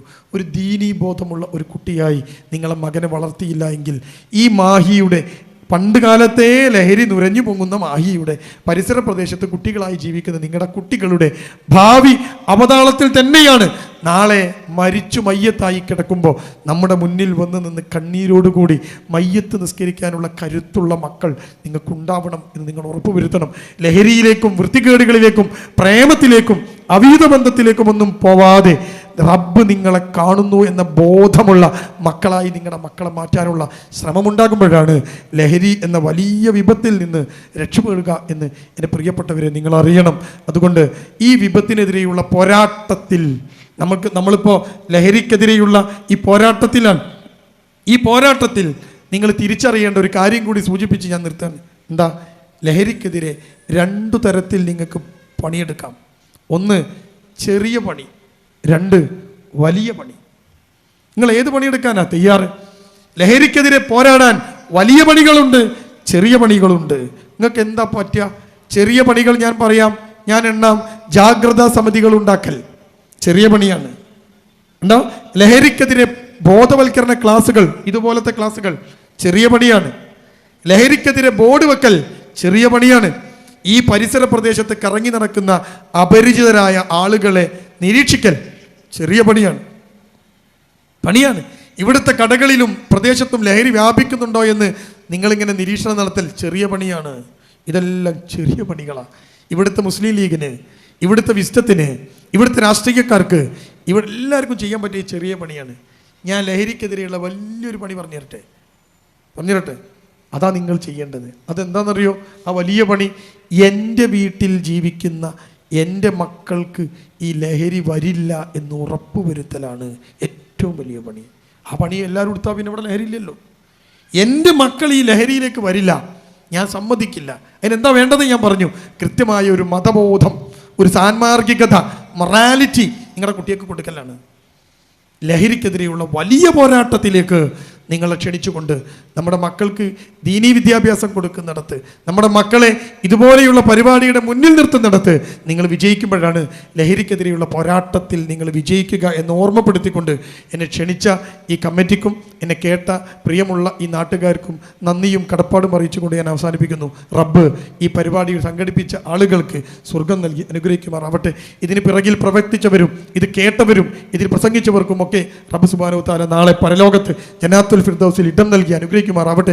റബ്ബനാ ഹബ് ലനാ മിൻ അസ്വാജിനാ വദുരിയാതിനാ ഖുർറത അയുനിൻ വജഅൽനാ ലിൽ മുത്തഖീന ഇമാമാ വആഖിറു ദഅവാനാ അൽഹംദുലില്ലാഹി റബ്ബിൽ ആലമീൻ. അസ്സലാമു അലൈക്കും വറഹ്മത്തുള്ളാഹി വബറകാതുഹു.